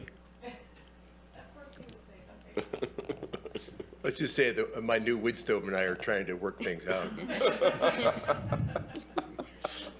And thank you, too, for CAL FIRE for putting the fires out after the rural department shows up. So we appreciate that. Supervisor Wilson? Yes. Supervisor Madrone? Yes. Supervisor Arroyo? Yes. Supervisor Bushnell? Yes. Chair Bohn? Thank you, and Merry Christmas, you guys. Thank you. Really appreciate the time today. Thank you. Hey, Gary, if you could email us all the past winners of the Stewardship Award, so everybody has a... It's Is it on the website? It's Okay. on the website. It's pretty impressive. Yeah. It's pretty impressive seeing the families and how stretched out they are amongst the whole county. Thanks, Kurt. And also, Rex, and thank you for your involvement over the years as an auctioneer. That's obviously a huge That's a benefit. good- And that's how a we good fund- crowd to hang how we out fund with. all those scholarships. So thank you. I'm going to run this over to H1, our CAO's office. Thank you, Chair Bohn. This is your annual presentation of the public hearing to amend your fee ordinance. And before you today is Shannon Folk Carlson, Administrative Services Manager with the County Administrative Office, to present the fees to your board. This is Shannon's first time presenting to the board. It is. Nailer, sailor. Hello, good morning. I am opening the public hearing. Actually, Scott reminded me that 3 times. It's going to be so good when you're up here at chair, because they're like, you know. All right, ready? Kaylee, do we have the presentation? Perfect. Oh, awesome. Good morning, Chair Bohn. I'm starting so great. Good morning, Chair Bohn and members of the board.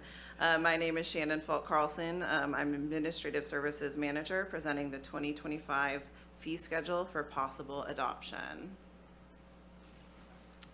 Authority for a county to establish, increase, or decrease fees and charges comes from California Government Code 54985, which allows counties to set fees and charges to recover the reasonably necessary cost for providing a service, product, or for enforcing a regulation.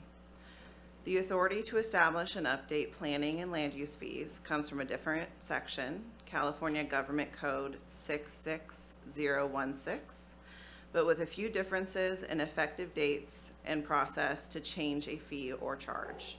It is similar, and the focus is on recovering the cost of providing the service. The reason we are here today is because both the government code sections require at least one public hearing. As I mentioned, all fees except planning and building fees are effective no sooner than 30 days after adoption. County practice is the Monday following 30 days, which is Monday, January 20th. Planning and land use fees require a 60-day period for effectiveness, which would land on Saturday, February 15th. So we are rolling forward to Monday, February 17th. This is a brief overview of our proposed fees for 2025. Last year fees totaled 1,187 total fees. This is less 39 deleted fees for this year, which will be discussed in more detail in a couple of slides, which leaves us 1,148 total county fees. This is reflective of 12 decreasing and 370 increasing and 28 new fees. 50% of the changing fees have less than 10% increase or decrease, and 35% of increases are less than $5.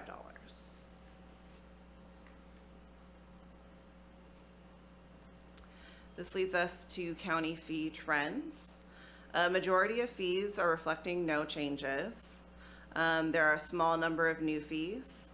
There are very few decreases, in which mostly are due to staffing changes and updates to productive hourly rates. Last year's fees were similarly distributed to this year. The number of increasing fees is fairly stable, as several departments increased their fees by CPI to account for increased costs and inflation. Due to some stabilization of inflation, the increases by CPI were not as high as they have been the last 2 years. Notably high percentage increases are primarily due to staffing promotions and recalculations of productive hourly rates and evaluation of time spent administering services for fees. This is primarily in planning and building and environmental health.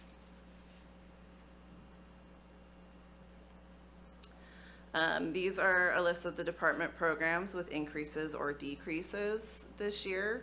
Like I mentioned previously, there's 370 increases and 12 decreases.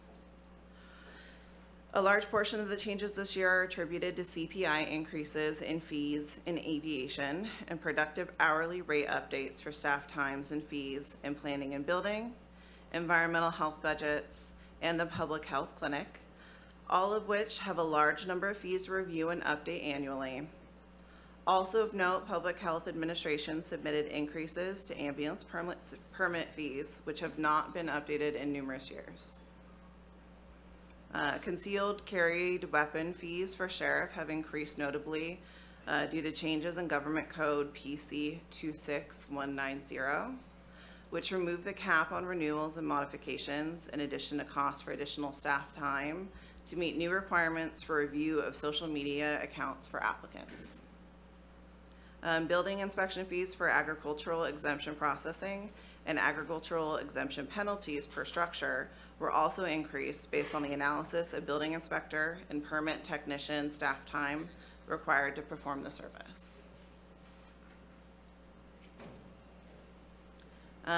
This represents the new fees in the proposed schedule.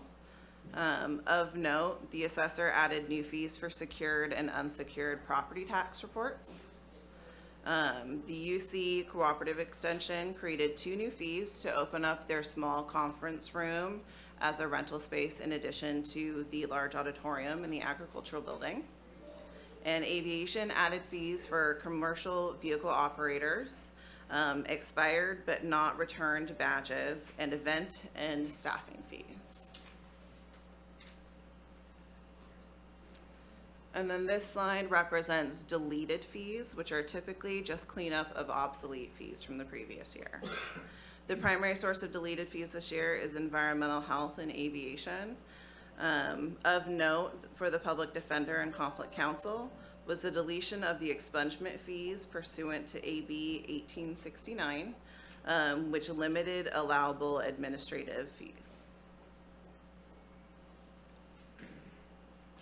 And that leads us to the end of the presentation. And with that, I am happy to answer any questions I am able or turn it over to department heads. Great. Bring it back to the board. Seeing nothing, I will open it up to department heads. They got nothing. We'll open it to public comment. 3 for 3. You nailed it. I bring it back, Supervisor Arroyo. I want to publicly share a positive comment that I received recently about one of our departments, and it's loosely related to this item, but I just want to take this opportunity to share it, which is that a local contractor told me the planning and building department is the best they've ever been as far as customer service and their experience working with them, and I thought it was really great to share that. I've already shared that with Director Ford, but I thought it would be good to publicly state, especially since planning and building has some changes as part of this fee schedule. So I will, do I need to read the entirety of this into the record? Or can it just be staff recommendation? Great, I'll move staff recommendation.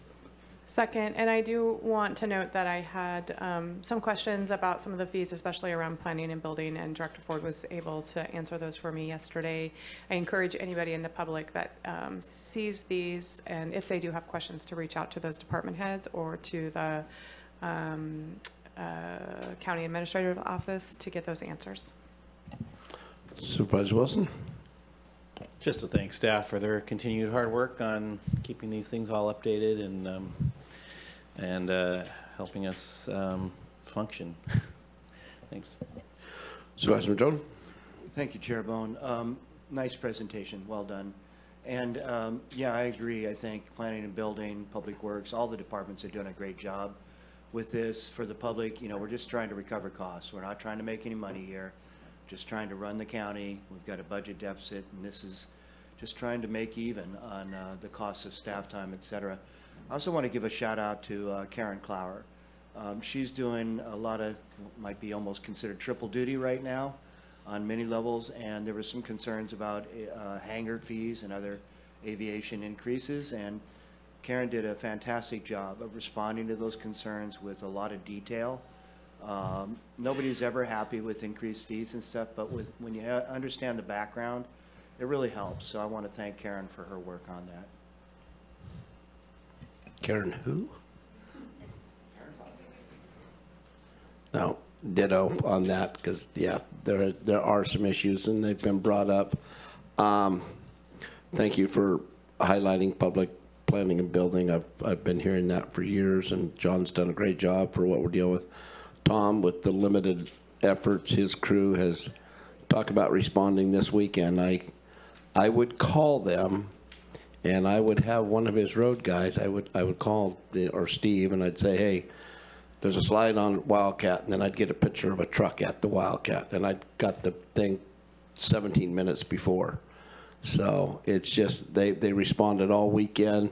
The leads out there, the supervisors, supervisorial guys were out there, and the level of road delays was minimal. So that was great, and that goes along with all the other, not all our departments react to emergencies, but they do react to the needs of the, how's that go, Mike? The fabric of the community? Does that work? Does this have something to do with fees? Yeah. Oh, okay. Yeah. We're thanking them and warning them. And then the other thing I wanted to verify is Supervisor Madrone said, we're not allowed to make money. We don't make money. We do have to cover our costs. And so that's where these come in and having to raise these fees. And even so, then they're minimal. So with that. Supervisor Arroyo? Yes. Supervisor Madrone? Yes. Chair Bohn? Yep. Supervisor Bushnell? Yes. Supervisor Wilson? Yes. Motion carries 5-0. Thank you all.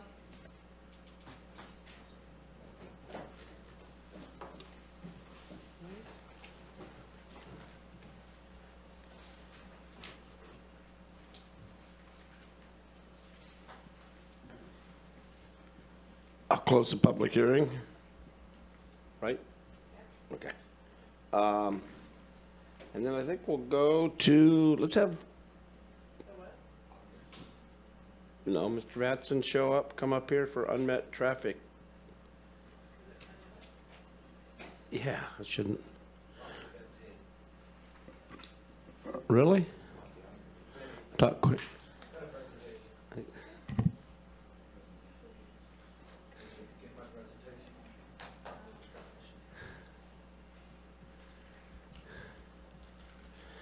That makes it shorter, doesn't it?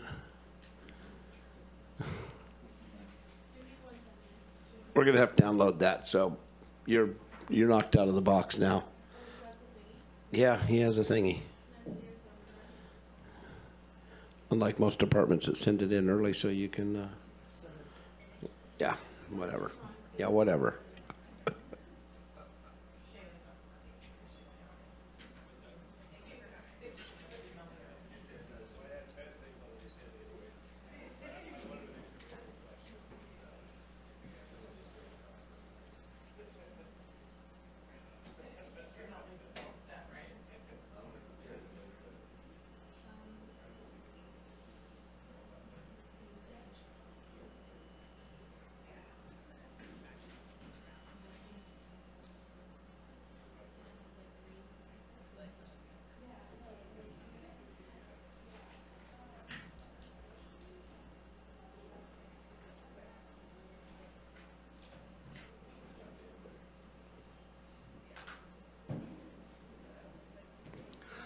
Good morning, Chair Bohn, members of the board. Tom Matson, Director of Public Works.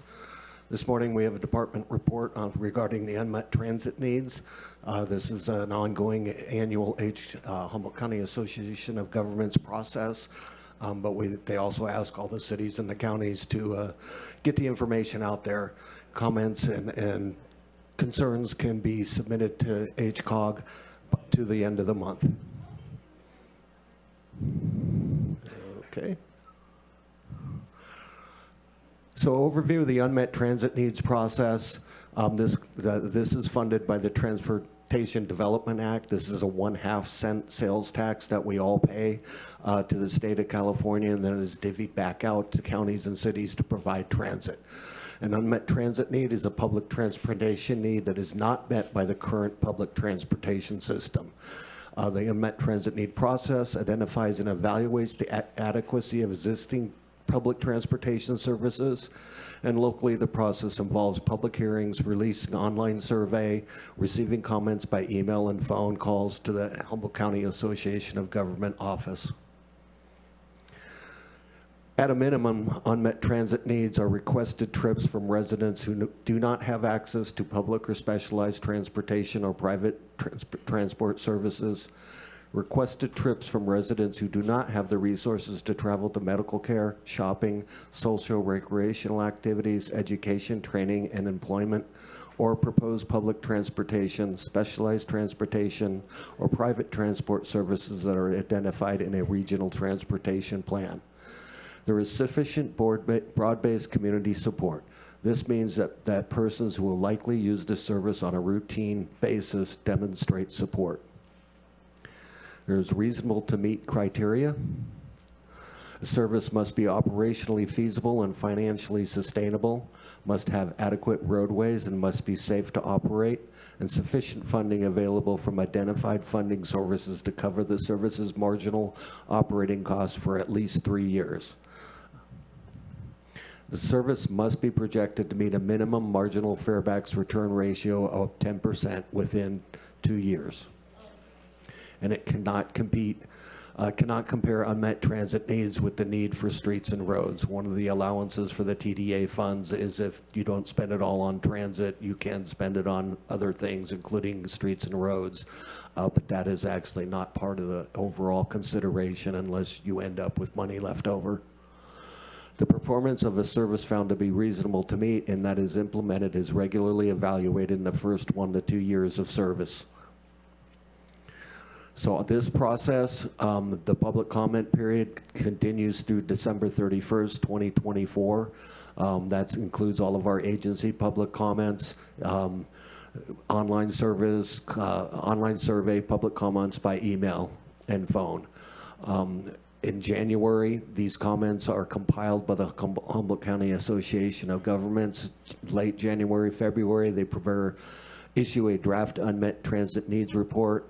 March and April, the Social Services Technical Advisory Committee for HCOG makes recommendations on draft unmet transit needs report of findings, and transit providers review the draft unmet transit needs report of findings to see if they can even implement any of them. Public review continues through March and April of 2025, and in May of 2025, HCOG adopts the unmet transit needs final report with public responses by the board of HCOG. Known transit needs that have come up many, many times are more frequent service, earlier and later service during weekdays, Sunday service on Redwood Transit System, and later night service on Friday and Saturday between Arcata and Eureka. Just as a summary of the ridership, as you can all see, we were doing pretty good in 1920, and then COVID hit and everything changed. We are finally starting to climb back up to our pre-COVID numbers. We're scratching our way, but the numbers continue to rise every year. So we got differences on the different kinds of programs, the different dial-a-ride, Willow Creek, which has become a very, very popular route.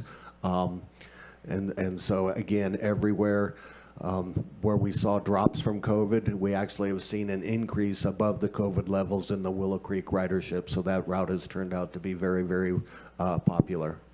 The other ones, again, are climbing back to pre-COVID. In total, there were 480,300 total passenger trips on HTA in fiscal year 23-24. HTA is one of our primary sources that we fund. The Willow Creek, can we own that up to school transport? A lot of that? Oh yeah, there's a lot of kids that commute back and forth from Willow Creek into Arcata for school. Perfect. And I've actually got retired employees that live out there and start using the service now, especially in winter, because it's safer than driving in the snow conditions. Yep, appreciate it. So again, here's our ridership projections. Again, we are climbing out of the COVID hit and starting to get back to good ridership. Arcata Mad River system, again, we're showing the same thing, and really the last year has shown a very significant jump in ridership. Again, this is post-COVID, kids coming back to Cal Poly that were out for the years studying remote are now back on campus. What we're looking to, what HTA has going further on is adding hydrogen fueling station and hydrogen buses, development of the Intermodal Transit Center in Eureka, and was recently awarded an $18.7 million grant to expand the fleet of lower emission vehicles, improve information for transit riders, and increase frequency of service. There will be implementing the unified branding and fares so you can get on any route and you don't have to pay for the different RTS or HTA. It'll be an integrated system with a tap to pay, and then the microtransit system is starting to get implemented in the greater Eureka area, and there are plans to move that up into McKinleyville as well. Just as a note, the North State Express, this is the route that was set up by HTA to take people down into the Bay Area with multiple transit providers. That launched in early 2024. You can see it's got a number of different agencies all cooperating so that all of our systems connect together to get from Humboldt to the Bay Area. And at that, if you have any questions about transit or would like to provide input, you can email HCOG at info@hcog.net or call them directly at 707-444-8208. And I do need to note for the record that, Natalie Arroyo did get a public comment sent over to Public Works about transit needs in the Arcata area, and that could possibly become a microtransit issue, similarly to what we're looking at elsewhere to get a mainline bus route. Those are the kinds of things that we need to refer to HCOG to think about and discuss to see if they can be funded. With that, that's the end of my report, and I'm open to any questions.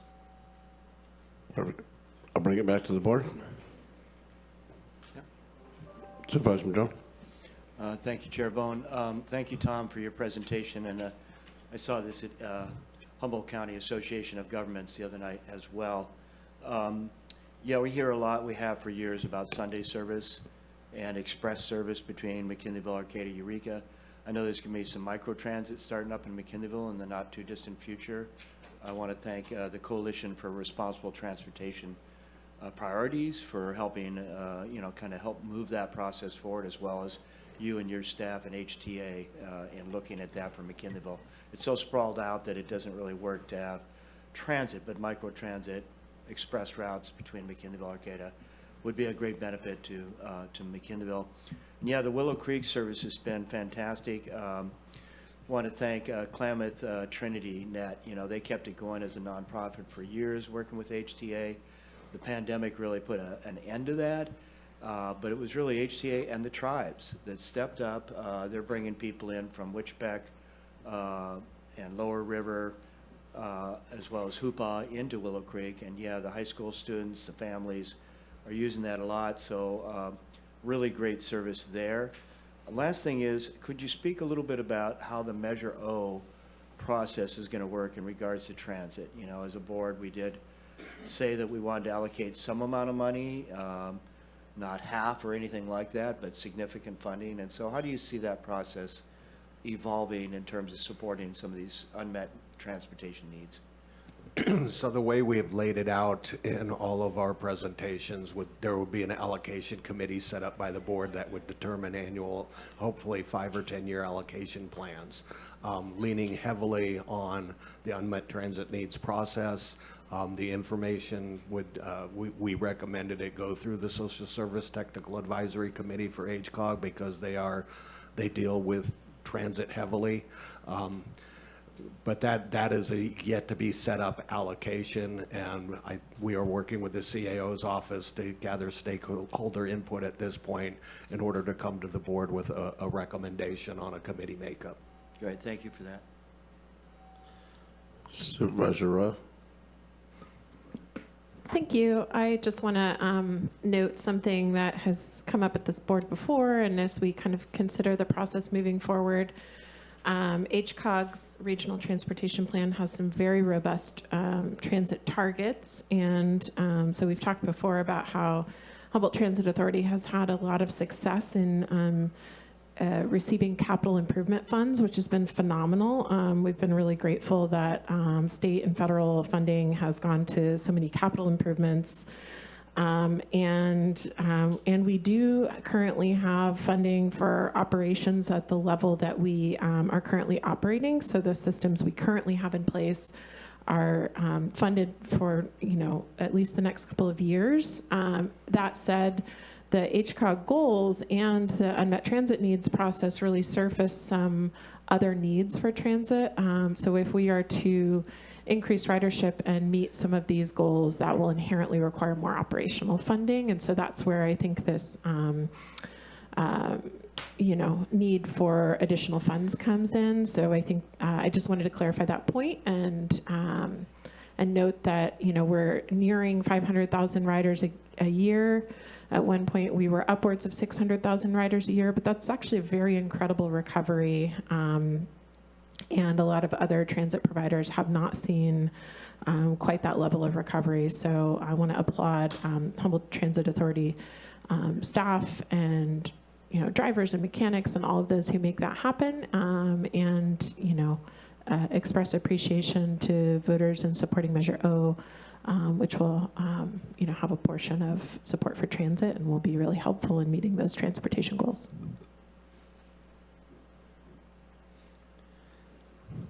All right. Yeah, I too am excited because I don't remember this board. I know I talked to HTA and they say they're pretty well funded, and then they got $18 million. And are we spending our whole 0.5% that we get from the state? Or are we, because I noticed they have leftover money, they can't go to roads with that, I saw you said. So are they spending all that now? We've had basically a one-time windfall, I think, last year that was a one-time that went to roads. But for several years now, the vast majority of all of this money of the county share has been going to transit with a small cutoff for parks. Okay. And I agree, transit's very important. We need to do our transit. But if we're meeting most of our unmet transit needs, but then we're going to go out, and I don't mean this in a negative way,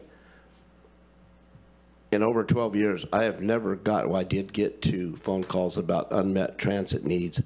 I average 5 to 10 phone calls a week about roads.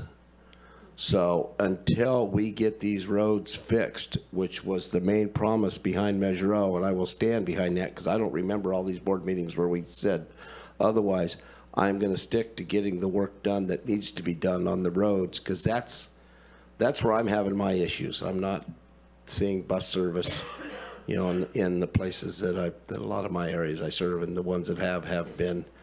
Now with this $18 million, being able to put these people on, you know, get more, utilize it more often, I look forward to that. But I donated to Measure O, I supported Measure O, and it was for roads for my 20%.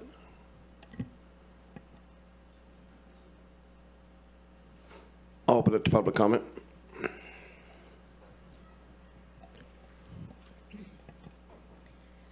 Hi, my name's Joanne McGarry. I am a car-free resident of Humboldt County on purpose for cost, some reasons, and also truly for climate change.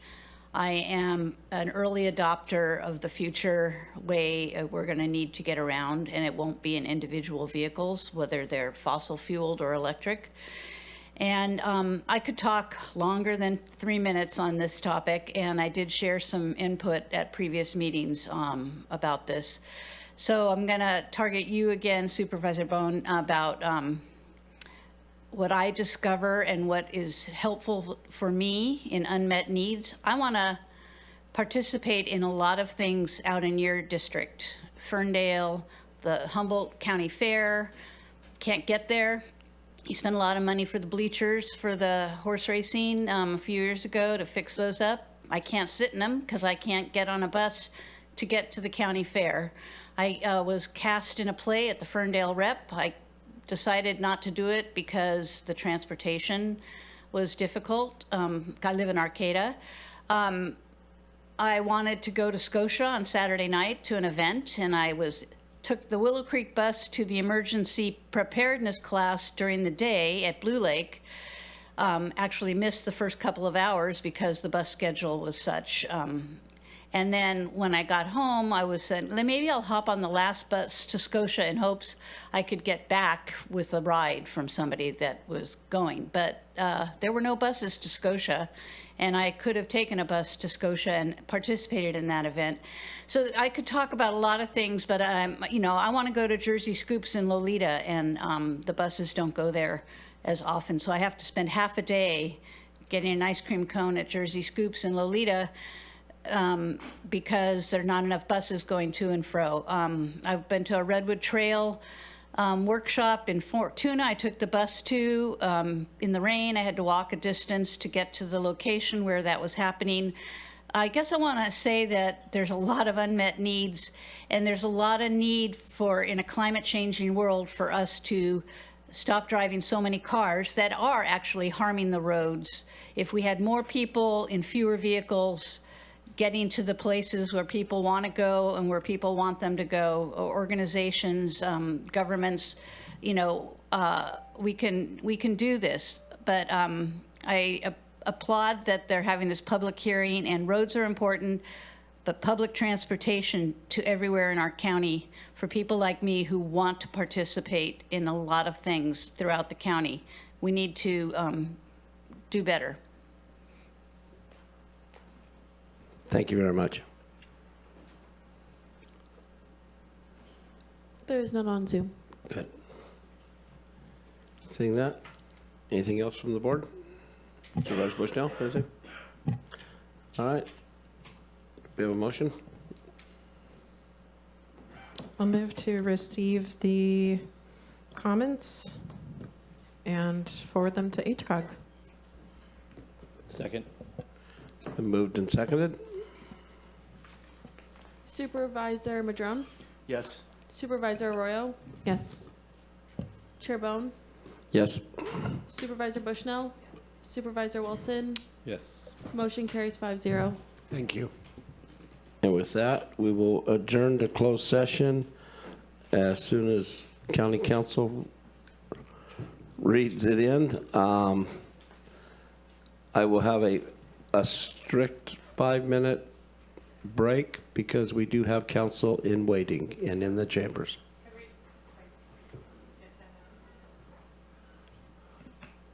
Sure, 10 minutes. I don't even know why I say anything. Thank you, Chair Bohn. It is the intention of the board to meet in closed session pursuant to California Government Code Section 54956.9D1 in order to discuss existing litigation in the cases of OB versus County of Humboldt, Humboldt County Superior Court Case Number CV 2200748, AK versus County of Humboldt, Humboldt County Superior Court Case Number CV 2200882, JK versus County of Humboldt, Humboldt County Superior Court Case Number CV 2201621, MR versus Humboldt County, Humboldt County Superior Court Case Number CV 2201622, Lindsay Idler versus County of Humboldt, Humboldt County Superior Court Case Number CV 2201675, NB versus County of Humboldt, Humboldt County Superior Court Case Number CV 2402029, and the Potter Valley Hydroelectric Project, Federal Energy Regulatory Commission Project Number 77-285. It is also the intention of the board to meet in closed session pursuant to California Government Code Section 54956.9D4 in order to discuss the initiation of litigation in one potential case. Is there any public comment on anything we're going to discuss? I have someone on Zoom. Caller 7718, I'm going to unmute you and you have 3 minutes.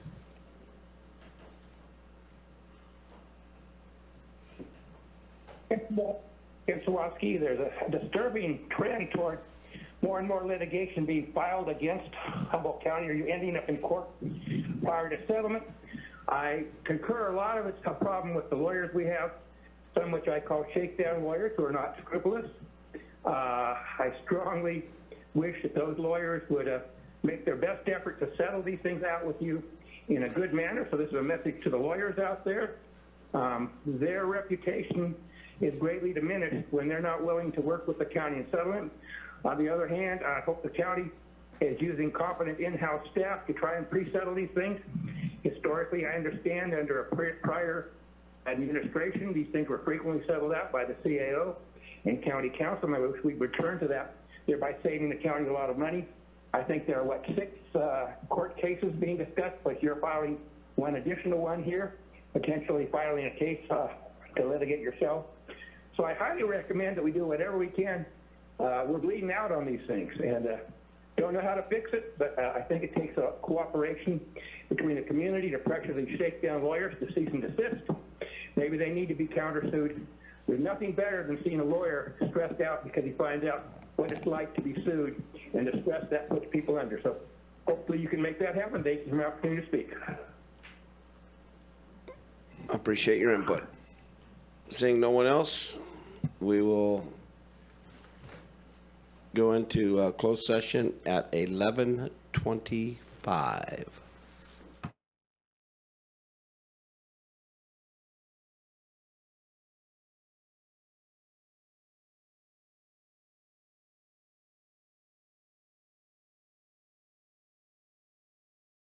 I'll let the CAO report out.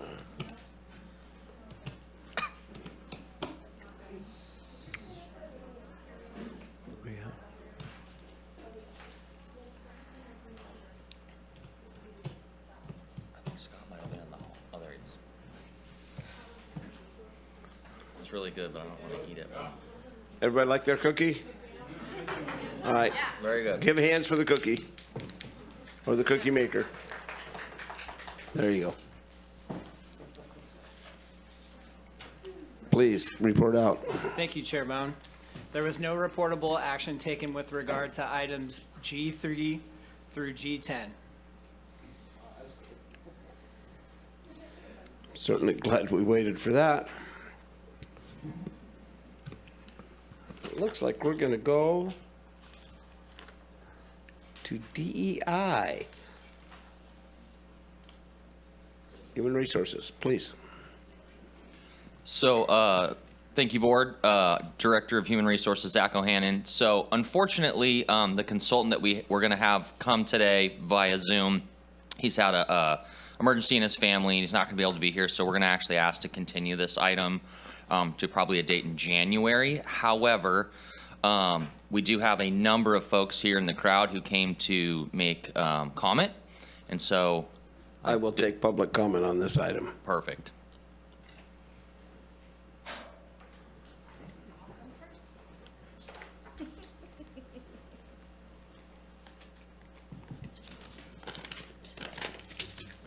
Good afternoon, members of the board, county staff, and coworkers. My name is Ariel Hilton Bridges, and I'm here on behalf of the Queer Affinity Group. I joined the Queer Affinity Group in February of 2023. When the group first started, the chair at the time set the groundwork for this group to be organized and impactful. We have a meeting once a month, an agenda is sent out the week before the meeting, and we try to use our time to make a positive impact for our coworkers. We value the thoughts and perspectives of all in the group and utilize a majority vote for new officers and any initiatives that the group takes. I volunteered and was voted in as the recorder at my first meeting. As the recorder, I would send out minutes and to all members of the group so that those who were not able to attend would still be able to see the progress that we had made. In August of 2023, the chair at the time stepped down and asked me to take over. And I have been the chair of this group for 1 year and 4 months now, and I am so proud to continue to lead a group of such kind, understanding, and capable individuals. This group has accomplished quite a bit since its inception. We helped public health with their gender identity and sexual orientation survey questions. We have hosted 2 learning corners, the U.S. Queer History and Demystifying the Acronym. We drafted and composed a letter sent to department heads about extending the telework policy, utilizing survey results from the Latinx, Queer, and Indigenous Peoples Affinity Group. And we have compiled community resources and set up a SharePoint site to provide easy access to resources for employees. We have hosted guests at our meetings, such as staff from Economic Development and Public Health, our AFSCME Union Representative Drew Redden, the Director of Human Resources, Zach O'Hannon, the Racial and Cultural Equity Manager, Natalie Miller Rubio, and the Deputy Director of DHHS Employee Services, Paige Plummer. All this to say that folks in this group are willing to put in the time and effort to make the county a more accepting and inviting place to work. We know that there is still a lot of work to be done to achieve that, and we will be here to do it.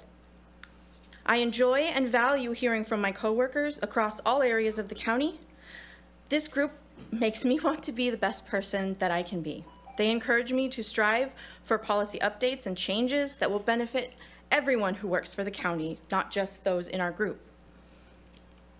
Being the chair has helped push me out of my comfort zone and encouraged me to be a more involved community member.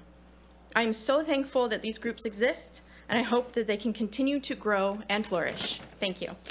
Thank you very much. Good job.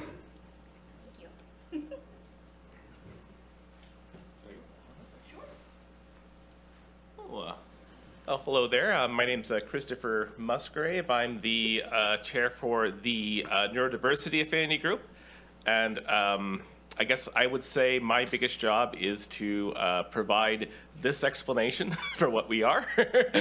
I guess to say, I don't know, it's tricky to not fall into a lot of the clinical stuff that sort of turns people off this stuff.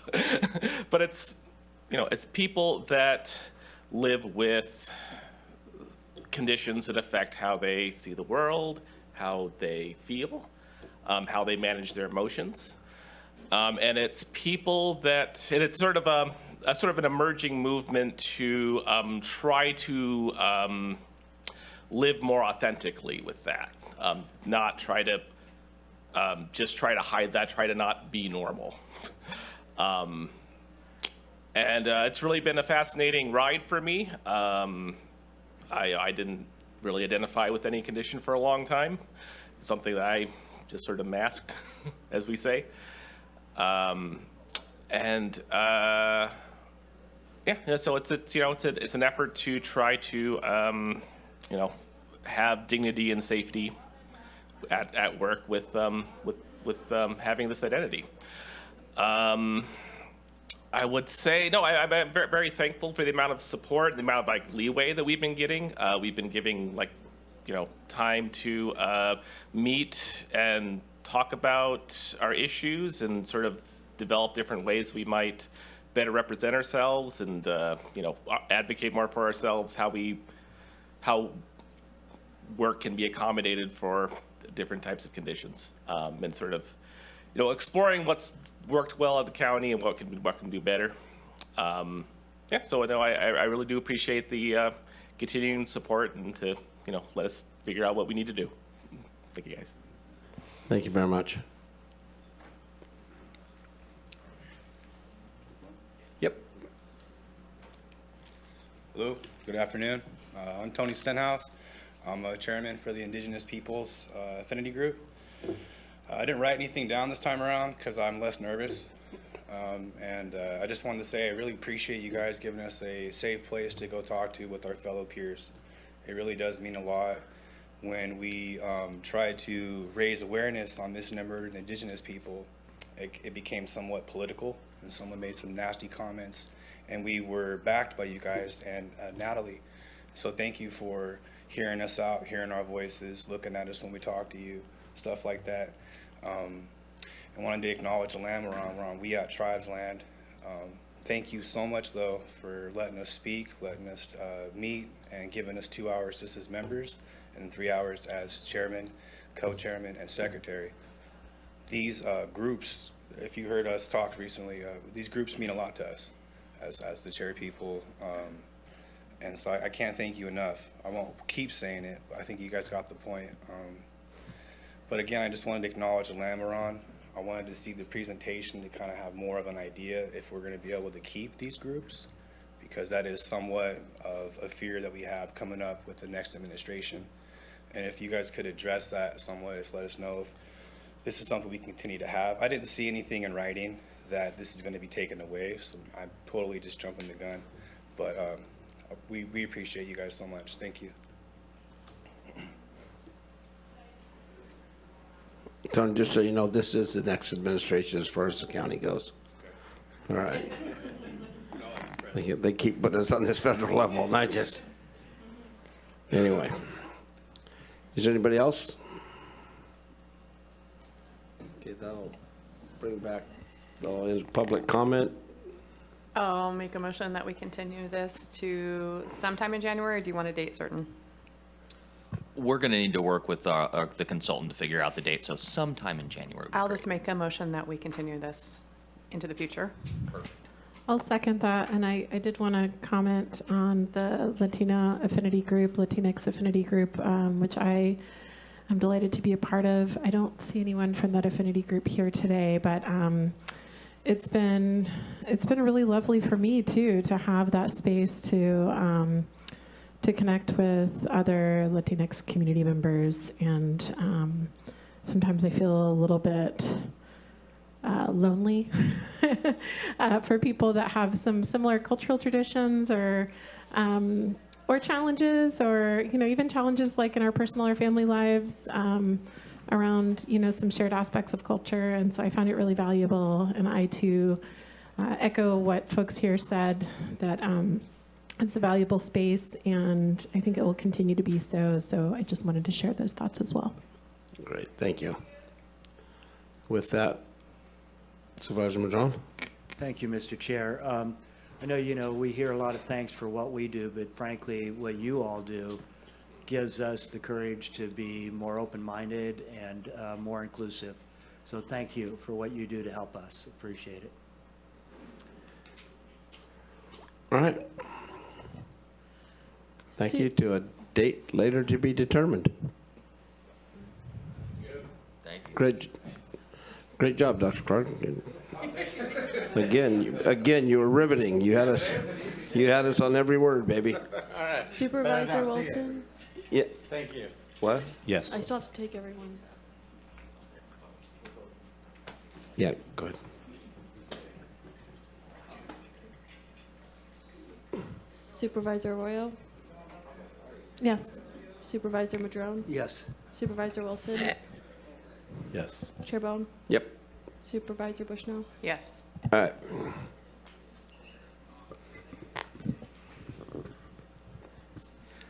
Interim auditor controller or? If we could move on to the first quarter budget report for fiscal year 24-25. Before you today is Jessica Maciel, Deputy County Administrative Officer, who will give you an update on where we ended fiscal year 23-24, provide some projections for the ending of the current fiscal year 24-25, and some initial projections for the budget conditions beginning for fiscal year 25-26. And with that, Jessica has a presentation. If you could load that for her, and she will take it away. Thank you, CAO Hayes. Just get organized here. Thank you, Kaylee. Good afternoon, Chair Bohn and members of the board. I'm Jessica Maciel, Deputy County Administrative Officer. I am before your board to present the first quarter budget report, which covers, as CAO Hayes said, fiscal year 23-24 estimated ending fund balances. We'll give a brief update on first quarter of fiscal year 24-25, including a number of budget adjustments and recommendations for your board's consideration, as well as a quick initial projection of the budget outlook for fiscal year 25-26. To start with fiscal year 23-24, a review of the general fund. I just want to start off by saying thank you to the Auditor Controller's Office. They've made great progress in catching up the county financials. That said, they are still in the process of the fiscal year 22-23 audit and closing fiscal year 23-24. We believe these numbers are reliable. However, there are still transactions that may be posted that will impact fund balance. At the time of the fiscal year 24-25 proposed budget, the year-end fund balance for 23-24 was projected to be $38.6 million. The fiscal year 21-22, the fiscal year 22-23 fund balance had since been updated and ended at $38.3 million, which was $305,964 less than anticipated. In addition, the general fund was anticipated to use $9.1 million in fund balance in fiscal year 23-24 at the time of the proposed budget. It is now estimated that the general fund will increase fund balance rather than use fund balance by $4.5 million, which is a $13.2 million increase in fund balance from what was anticipated at the proposed budget. Given this, the estimated ending fund balance for 23-24 for the general fund is $42.8 million. The positive financial performance can be attributed to a number of increases which are detailed on the table on the slide and include one-time revenues such as the cost plan, interest, prior year revenue, a one-time backlog of canceled checks that the auditor's office caught up on, cannabis excise taxes, and capital projects prior year revenue, as the capital projects budget used to exist in the general fund. Additionally, it includes expenditure savings in Measure Z and contingencies and significant efforts by departments to contain spending. The balance includes, the balance of $42.8 million includes $6.8 million in Measure Z funds. In more detail, the estimated ending fund balance of $42.8 million includes $129,641 being carried forward to 24-25 in regular general fund expenditures, and of the $6.8 million in Measure Z funds, nearly $1 million of the Measure Z funds are carry forward for projects in 22-23 and 23-24, including a Public Works chip seal road repairs project, carry forward for the Humboldt Fire Chiefs, and $200,000 for the Public Defender. The remaining Measure Z balance of $5.8 million is as a result of $600,000 in county expenditure savings in fiscal year 23-24 and $233,000 in unspent outside agency funds. The remaining funds are from prior years and were allocated in the fiscal year 2024-25 Measure Z process to one-time applications. As you recall, there was around $4 million available to the committee to allocate in the 24-25 process. With these considerations, this leaves $35.9 million of general fund balance to fund fiscal year 24-25 and future fiscal years. I'm going to touch quickly on some of the other funds of note. Recently, I've been trying to focus a little bit more on our other funds than just focusing on the general fund, and that's because we have some negative fund balances in other funds. Health and Human Services funds ended 23-24 with a combined total of negative $16.3 million, which is an increase in the negative balance of $10 million. This negative balance impacts the general fund through interest, losing $664,863 in interest for the general fund.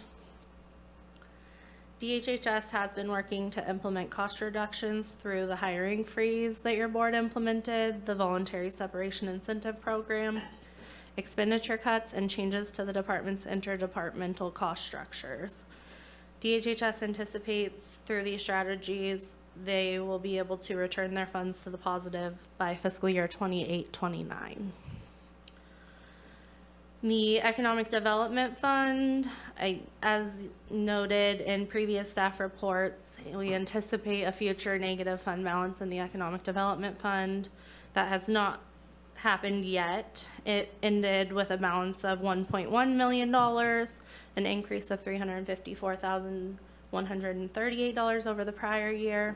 This increase was due to receiving Project Trellis funds in the prior year that needed to be distributed to applicants in fiscal year 24-25. That has since been done. Additionally, staff found that the general fund contributions approved by the board in 2013 were being for the redevelopment dissolution were being undercalculated, and due to the lack of administration funding for Headwaters, we recommend your board consider making a correction for those allocations since that time in the amount of $571,714 to resolve a Headwaters admin negative fund balance issue. The next fund is the road fund, which ended with negative $7.4 million, a very slight increase in the negative fund balance of $36,156. Long-term receivables in the amount of $3 million for fiscal year 23-24 were reported, which will reduce the negative fund balance. Additionally, as you all know, disasters have decimated roads' ability to maintain roads in the county, and the passage of Measure O will allow them to begin to complete a backlog of road maintenance. The North Coast Resource Partnership Fund, I have not touched on much in the past. However, it did end with a negative fund balance of $584,024, an increase in the negative fund balance of $335,491 from the prior year. This is all accounted for in long-term receivables, and once those are received, it should be back in the positive. The library, I'll just quickly touch on. They ended with $1.1 million, a decrease of $47,895. This is notable because this was better than their budget picture, which anticipated utilizing nearly $800,000 in fund balance. The aviation fund, I also have not touched on the capital projects aviation fund in working with the auditor controller. We've been bringing this one forward. The capital projects aviation fund is negative 4.9 million. When you net that with the aviation operating fund, it's an overall negative 3.9 million. This is as a result of delayed reimbursements and project closeout timelines with the FAA. Aviation's operating fund has been on the decline since COVID-19, and aviation is exploring opportunities for revenue generation. And finally, the internal service funds ended with a total 22 million, an increase of 2.8 million over the prior year. There's one negative fund, that is the purchasing fund, and that was due to increases in cost plan charges that will be corrected by the end of fiscal year 24-25. On to a brief update on fiscal year 25 and a review of the recommendations in your staff report. Your board adopted the county's fiscal year 24-25 budget on June 25th with a $15.1 million structural budget deficit. Your board directed cost-saving measures, including a VSIP program, voluntary furloughs, and a hiring freeze for the general fund and in funds with negative fund balances. The fiscal year 24-25 VSIP program has had 4 county employees receive a total of $72,000, and the only department that ended up participating was DHHS. The estimated savings for fiscal year 24-25 is $243,869, and overall through fiscal year 26-27, it's estimated the savings will be more than 1.3 million. The voluntary furlough program has had 27 participants submit their paperwork to the CAO's office. While this is a helpful saving mechanism, the savings are really minimal and don't make a material impact on fund balance. The hiring freeze has been helpful to DHHS, which estimates as much as $6.6 million in savings by holding positions vacant after staff vacate them. All requests for exception to the hiring freeze have been approved, and so it is unlikely that there will be significant savings in the general fund. Staff discovered moving on to what is recommendations 3 and 4. Staff discovered 2 departments with errors in their position allocations, the library and the public defender. The library's position was an administrative error. In the adoption of the budget, the public defender reallocated filled positions, which does not comply with county policy, and this corrects that action. The next recommendation is to approve a general fund contribution to the deferred maintenance fund in the amount of just under $1.4 million. Due to the one-time nature of the additional fund balance in the general fund, staff recommend your board consider making up for 2 years of lack of contributions to the deferred maintenance fund. So that amount would be the just under $1.4 million. Additionally, this is the next recommendation, which is recommendation 6. Staff recommend that your board consider a contribution to the general reserve. The general reserve policy sets a target funding level of 10%, a minimum target funding level of 10% of general fund expenditures. A contribution of $3 million will make progress towards that funding target, bringing the balance to 13.6 million or 8.1% of general fund expenditures, while maintaining some fund balance in the general fund to fund future years. This is the estimated general fund projection. This assumes that your board would approve the recommendations in the staff report. Additionally, it assumes that the entire adopted budget structural deficit would be used. I will say that is unlikely. There will probably be savings in the structural deficit just from vacancies that weren't anticipated and all of that. So if that all came to fruition, we would be looking at just under $16 million in available general fund balance to fund fiscal year 25-26.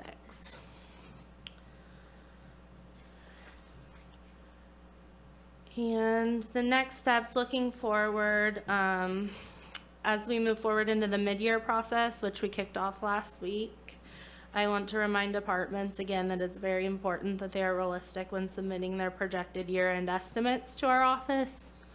We will be carefully reviewing submissions to ensure we receive representative data in order to provide recommendations to your board in February for the fiscal year 25-26 budget development. Further, while these fund balances are an improvement from what was anticipated at the proposed budget, it's critical that we proceed with caution, as one-time funds such as fund balance do not resolve the structural budget deficit. It's important that we work to develop a budget that balances ongoing expenditures with ongoing revenues. And with that, I'm available for questions. Thank you. Nice job. Supervisor Royal? You read my mind, Supervisor Bohn. Well, sure, I would like to say something. I'm pleased, of course, that the outlook is better than we initially projected, and I think you already indicated that in part that's the hard work of folks to bring down expenses, and unsurprisingly, I think there's some interest in us funding other things or potentially reallocating funds, and I just want to note that this still means that we have a structural deficit that remains due to the great number of additional general fund requests that we receive each budget cycle. And so while those were not, while that reduction in fund balance wasn't as severe as anticipated, we still do project that, right? That in the coming years, we will run out of fund balance, should we not. Yeah, could you elaborate a little bit about what that picture looks like? I know you talked about it, but just to put a finer point on it. Yeah, for sure. So on the projection that I showed, it estimates approximately $15.9 million to fund fiscal year 25-26. To put that in perspective, we would need nearly all of that if the deficit stayed at the level of fiscal year 24-25. Additionally, a consideration is that from an audit perspective and from the auditor's perspective, all general funds are lumped together. So if our other general funds continue to maintain negative fund balances, that could eventually impact our ability to use the general funds fund balance. And as we saw, several of those were one-time funds, essentially, like the canceled checks. That's not something that's going to be recurring. Correct. All of the $13.2 million, only $2 million of it is anticipated to be ongoing. Okay. So. Thank you. Supervisor Madrone?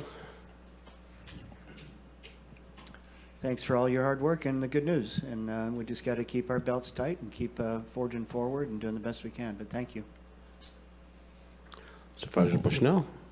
Thank you. Thank you for the report. I was hoping you could email that to me, and maybe the board wants it as well. The presentation? Yep. Yeah, sure thing. I would like that. And I echo what Supervisor Arroyo says, that, although it looks healthy, it's really not. And so we used 15 point something million this year, and so that would leave less than $1 million in that pot, and that's pretty scary. So. You're next. Thanks. Mine's just sort of a granular question. It's around the housing trust fund.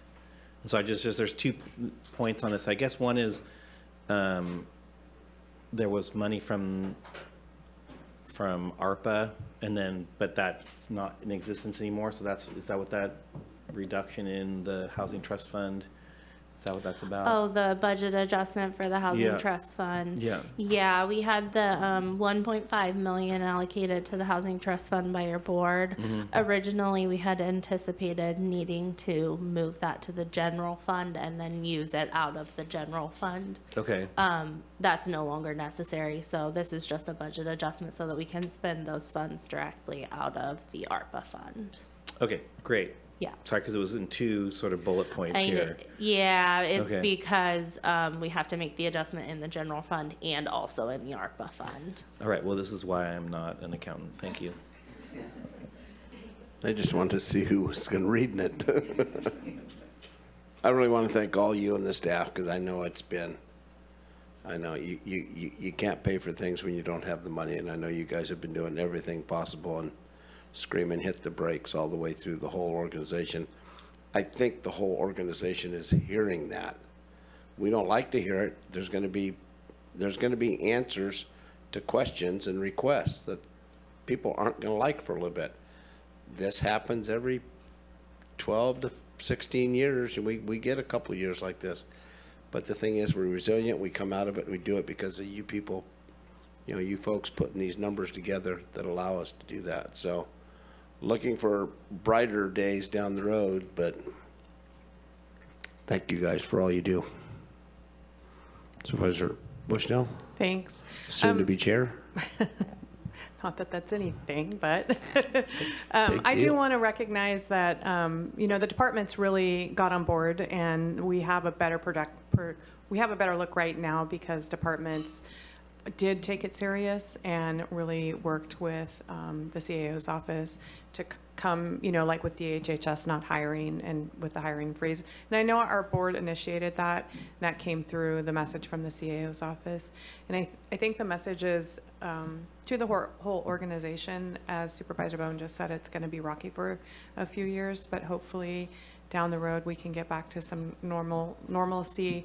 And I just really want to say to the employees, I know they're working extra hard and understaffed, all of them, and taking, the Fridays to try to catch up on their work and not having the public come in and then the public yelling at you too because you're not there on Fridays, you don't answer your phone. And social media is not anybody's friend. I see those comments, but it is necessary, I think, for our staff to just really have a breather from answering the front door, if I may say, and allowing them to catch up on their work. And so I really appreciate all of the employees and the department heads that have taken it serious, and the CAO who, we came in over budget, and to her saying, no, we can't do this, and did it anyways. And so it doesn't look that rosy going into the next fiscal year.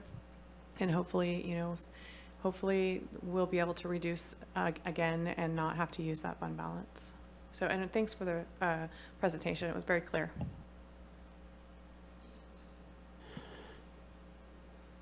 Is there any public comment on this item?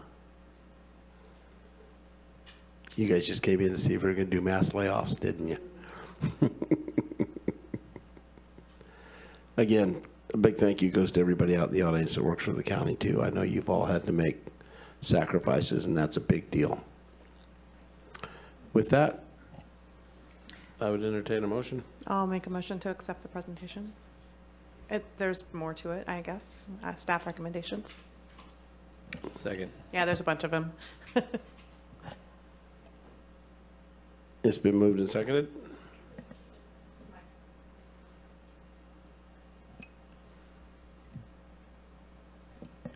Supervisor Bushnell? Yes. Supervisor Madrone? Yes. Supervisor Arroyo? Yes. Chair Bohn? Yep. Supervisor Wilson? Yes. Motion carries 5-0. Thank you all.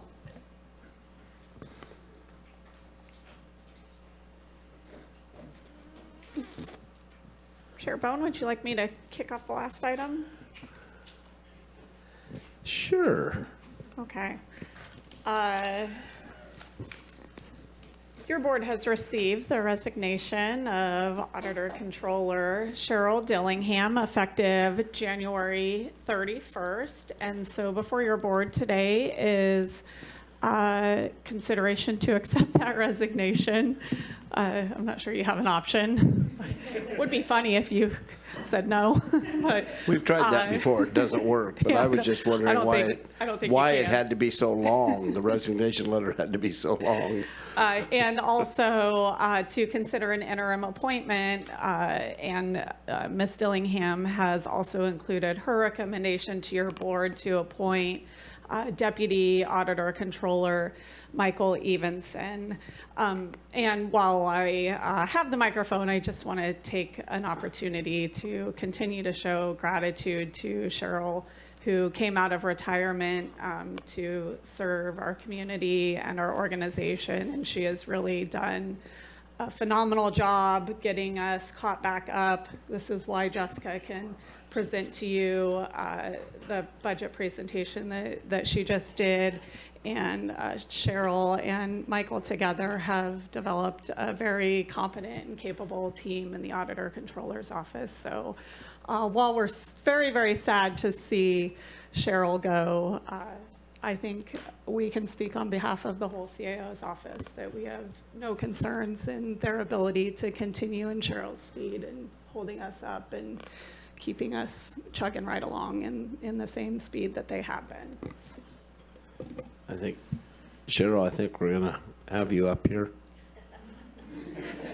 because you love this. I know. No, I mean, I think you stepped up at a time, and I think exactly what would have. I think what everybody realizes, and I think what we went through and the time you've taken to fully aware that we're not out of the situation that was created for us, but you've got us on a path that the state isn't mad at us anymore, and we can actually make decipherable financial decisions and reports. So I can't say thank you enough. I have a lot better relationship with our current auditor controller than I had with the last one, and I appreciated that too. Thank you. Supervisor Bushnell?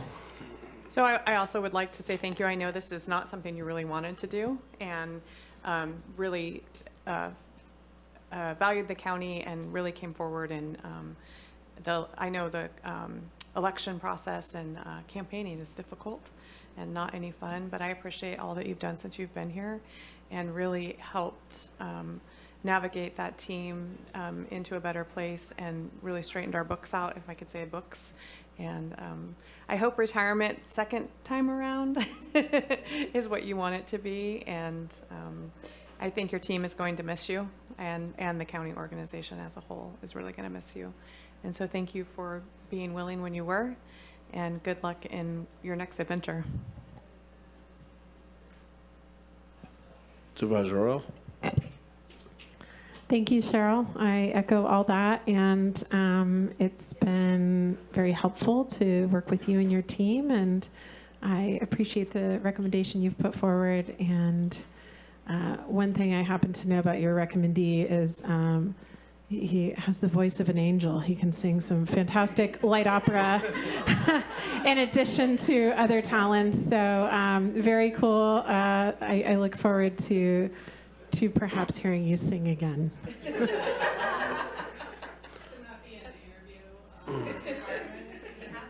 Yes, feel free to come up and do an a cappella performance for us if you like. Supervisor Wilson? Yeah, big thanks for stepping up and bringing it home. Really appreciate it. I'm looking forward to you introducing your recommendation for your replacement here in a minute. So there you go. Supervisor Madrone? Thank you, Cheryl, and welcome, Michael. Oh, well, I want to hear the pitch. Give me the pitch. You can wait to vote, but Well, I I think, balance the budget. That's sweet music. and Michael got 2 years of tutorship that I think is invaluable, and how to run an office, and he'll put his own spin on it. But I think what he learned and what I've heard, what he've learned from Cheryl is invaluable. That it's just amazing what we were able to do with that department. So I'll send it over to you. Well, as you all know, I don't like to do public speaking, and it hasn't gotten easier. I'd like to thank all the departments, the County Administrative Office and Michael, because we wouldn't have been able to do what we've done without the assistance of all of those folks. Michael came in, and one of the things I did was say, well, we have this financial transactions report. It needs to be done next week or we're gonna have like a problem with the state. Please do it.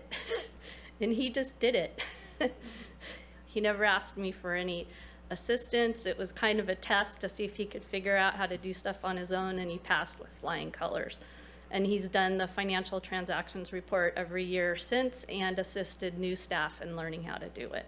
That was one of the items on the settlement agreement that we had with the state.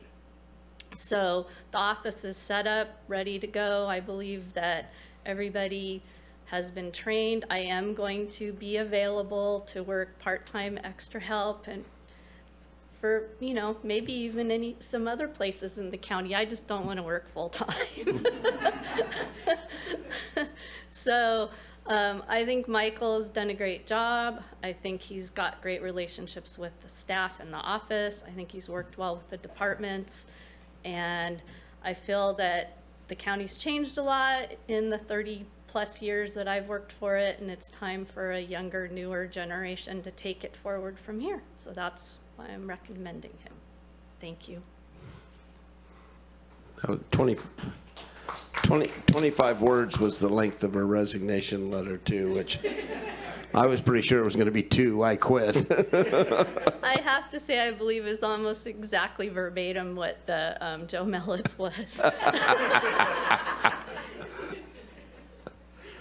I got a feeling there might be some public comment on this. I know Regina was happy. Not that she's resigning. No, not that she's resigning. That we had her in the first place. Yes, my name is Regina Fuller. I am the Deputy Director of Financial and Support Services for the Sheriff's Office. And truly echo what you have all said. Cheryl has been so amazing. I honestly do not believe I'd still be at the county had she not come on board to really help turn things around. So just a huge thanks to her. And truly, like she said, you know, it has taken a team. She's done a great job bringing Michael on board and her entire team, the transparency, the collaboration. Also, Michael has a very unique ability to understand technology and communicate the technology needs with operational needs. You don't find that very often. I think I know one other person that I've worked with that has been really good at that. So I'm looking forward to what Michael will be able to do from a technology perspective to make things even more efficient as we move forward. And truly the whole staff there, I am just very grateful for them. We love working with them and we're looking forward to the future. So again, Cheryl, if you're serious about extra help, my office needs it. We need help, so we'll hire you if the AC doesn't.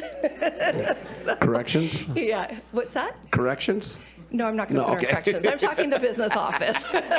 We need her accounting expertise, so we're just really short-staffed right now, so I'll pitch that right now. Recruitment happening in the sheriff's office. So truly, thank you, Cheryl, Michael, team, and we're very excited for our future. So thank you.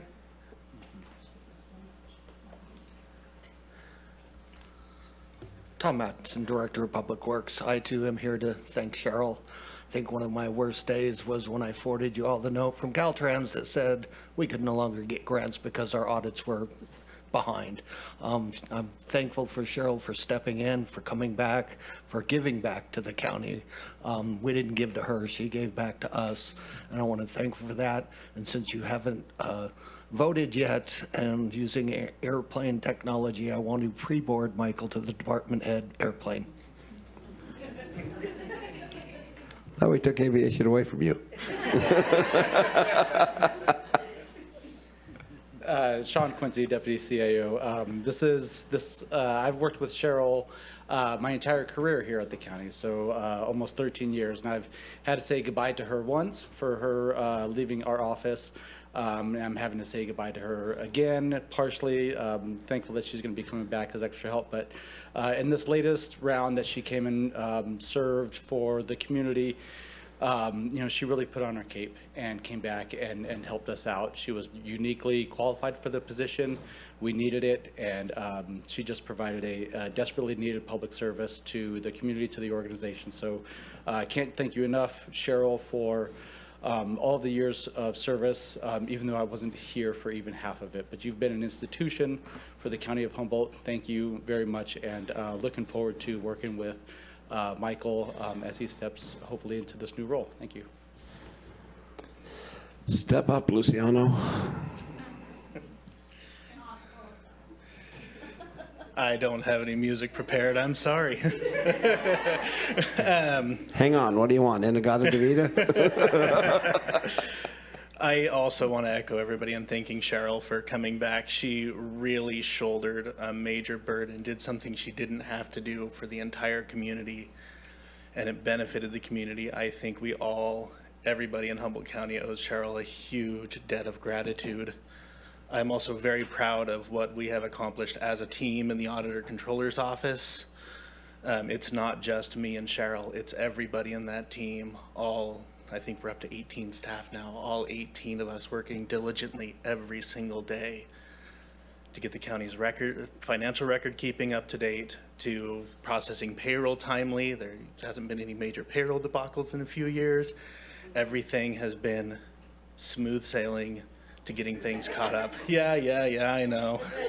Everything's smoother sailing than it was. There's still some things we're working on. You don't catch everything up overnight, but the impacts of the things that we're behind on are getting smaller and smaller by the day, and I am nothing but proud of the staff in the office, the team in the office for accomplishing that. The thing I'm probably most proud of, Regina touched on it, Cheryl touched on it, is how well we communicate with departments, with the other community partners such as special districts. People reach out to us now. They communicate with us. They ask us questions. We answer them. Everything is collaborative. We work toward solving problems, not just decreeing what to do. And it has been my pleasure to help build that environment, and I would love to continue doing it moving forward. You've done a great job, Michael. I appreciate it, and I know you've worked with Cheryl and the staff to make this happen too, and it has made a difference. I mean, in the great words of Ryan Sundberg, if I don't hear any complaints, then you're doing a good job. And I have not had a vendor call me in over 2 years asking for payment. And that's my biggest thing, is I started to get numerous vendor calls. And one that had done business with us for over 100 years, and he says, I don't remember, nobody here ever remembers that. And we don't hear it anymore, so thank you very much. Supervisor Wilson. I'm happy to make a motion if we're done with public comment. I have someone soon. All right. Okay. Caller 9651, I'm going to unmute you, and you have 3 minutes.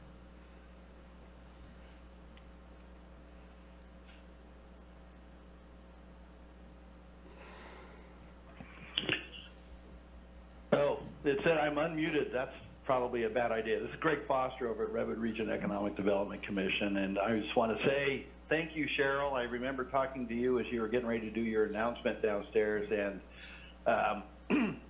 you did not want to run for anything, but you were absolutely committed to fixing the Auditor Controller's Office, and you did that without ego. You did that with a clear goal in mind, and for us at REDEC, it's been a pleasure to work with you and your staff, and we can get our money out right away. We get our reports. We no longer have to footnote our audits, so I just want to say good job. Enjoy your retirement, at least partial retirement, because I hope that people will be able to rely on you to keep helping out. That's all I have to say. Thank you. Thanks, Greg. And I think we have a special guest old timer from Kansas on the phone. Yes, indeed, Mr. Chair. Good afternoon to the. Last time I saw you was in Austin. And good afternoon to the commission. I am not Sean Quincy, as it says on the screen. My name is Philip Smith-Haynes, and I am a former co-worker of Cheryl's, and Sean conspired to get me on today to congratulate her on her re-retirement and let her know that if she can't find extra help work in Humboldt County, we have plenty of it in the Midwest. And I'm just happy to note that Cheryl and I coordinated our outfits today. Blue is the color of the day. So thank you, Mr. Chairman. She couldn't quite be a snowflake, though? Is that what you're trying to say to me, Phil? Philip Smith-Hayes, always great to see you. Please. I'm sorry I missed the in-person people comment. I'm on behalf of Connie Beck, Director Beck, I wanted to thank Cheryl and Michael and all of the Auditor Controller staff for their wonderful partnership with our finance services staff and the massive amount of work that it's taken over the last couple of years. So thank you, Cheryl. Connie wanted me to publicly say it for you, even though she knows you hate public speaking. Thank you so, so much.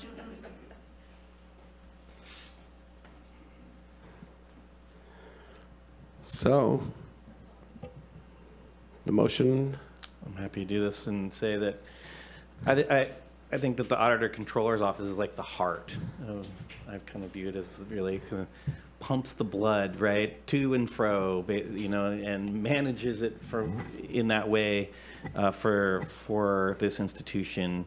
And I want to associate myself again with everything that was said here today in thanks and anticipation of what's to come. And so with that, I move that we accept the resignation of the current elected Auditor Controller, Cheryl Dillingham, effective Friday, January 31st, 2025, and not consider, but appoint an interim Auditor Controller effective Saturday, February 1st, 2025, and until a newly elected Auditor Controller officially takes the oath of office. I'd like to second that with a question of County Council. Can we wait till the next election to have dropped the interim, or to elect an Auditor Controller and not have a special election? Is that too long or not? It will be until the next general election. Perfect. I wanted that clarified. Thank you. Chair Bohn, did you second it? Yeah, I seconded on that. I just wanted clarification so we didn't have a special election. It might be overly persnickety, but would we like to not just consider appointment of an interim audit, or not just appoint an Auditor Controller? Would we like to specify who it is? Oh. I apologize. It's an interim Auditor Controller. I'm assuming you mean Michael Levinson. Karen, you could do 4 jobs, right? No, not Karen Clower. Sorry. Michael Evenson is, I think, when he's trying to get. I was looking for the last name. I was thinking, like, all I could think of was singing at this moment, so I apologize for that. We now have Michael Luciano Evenson. Pavarotti. Thank you, Michael. It's been moved and seconded. Supervisor Madrone? Yes. Supervisor Bushnell? Yes. Supervisor Arroyo? Yes. Chair Bohn? Small Christmas present, yes. Supervisor Wilson? Yep. Motion carries 5-0. So. And with that. No. So we're going to get ready to adjourn, but I really would like to say that thank Chair Bohn. It's hard to, I haven't done it yet. I'm going to find out next year, but I don't think it's an easy job. And we all have a lot of attitudes up here at times, and like to be in control and be the boss. None bigger than mine.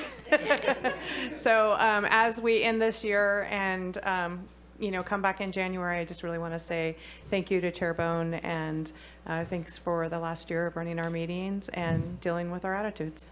It's the 3rd time I've done it, and I still haven't got it right. Anyway, yes, it's been a hoot. Thank you, Father Christmas. Yes, we go. All right, you guys. And I speak for the whole board. Merry Christmas to everybody. Enjoy your season, holiday. Have spent some time with your family. Eat to your heart's content. There's no calories during the holiday season. We're adjourned.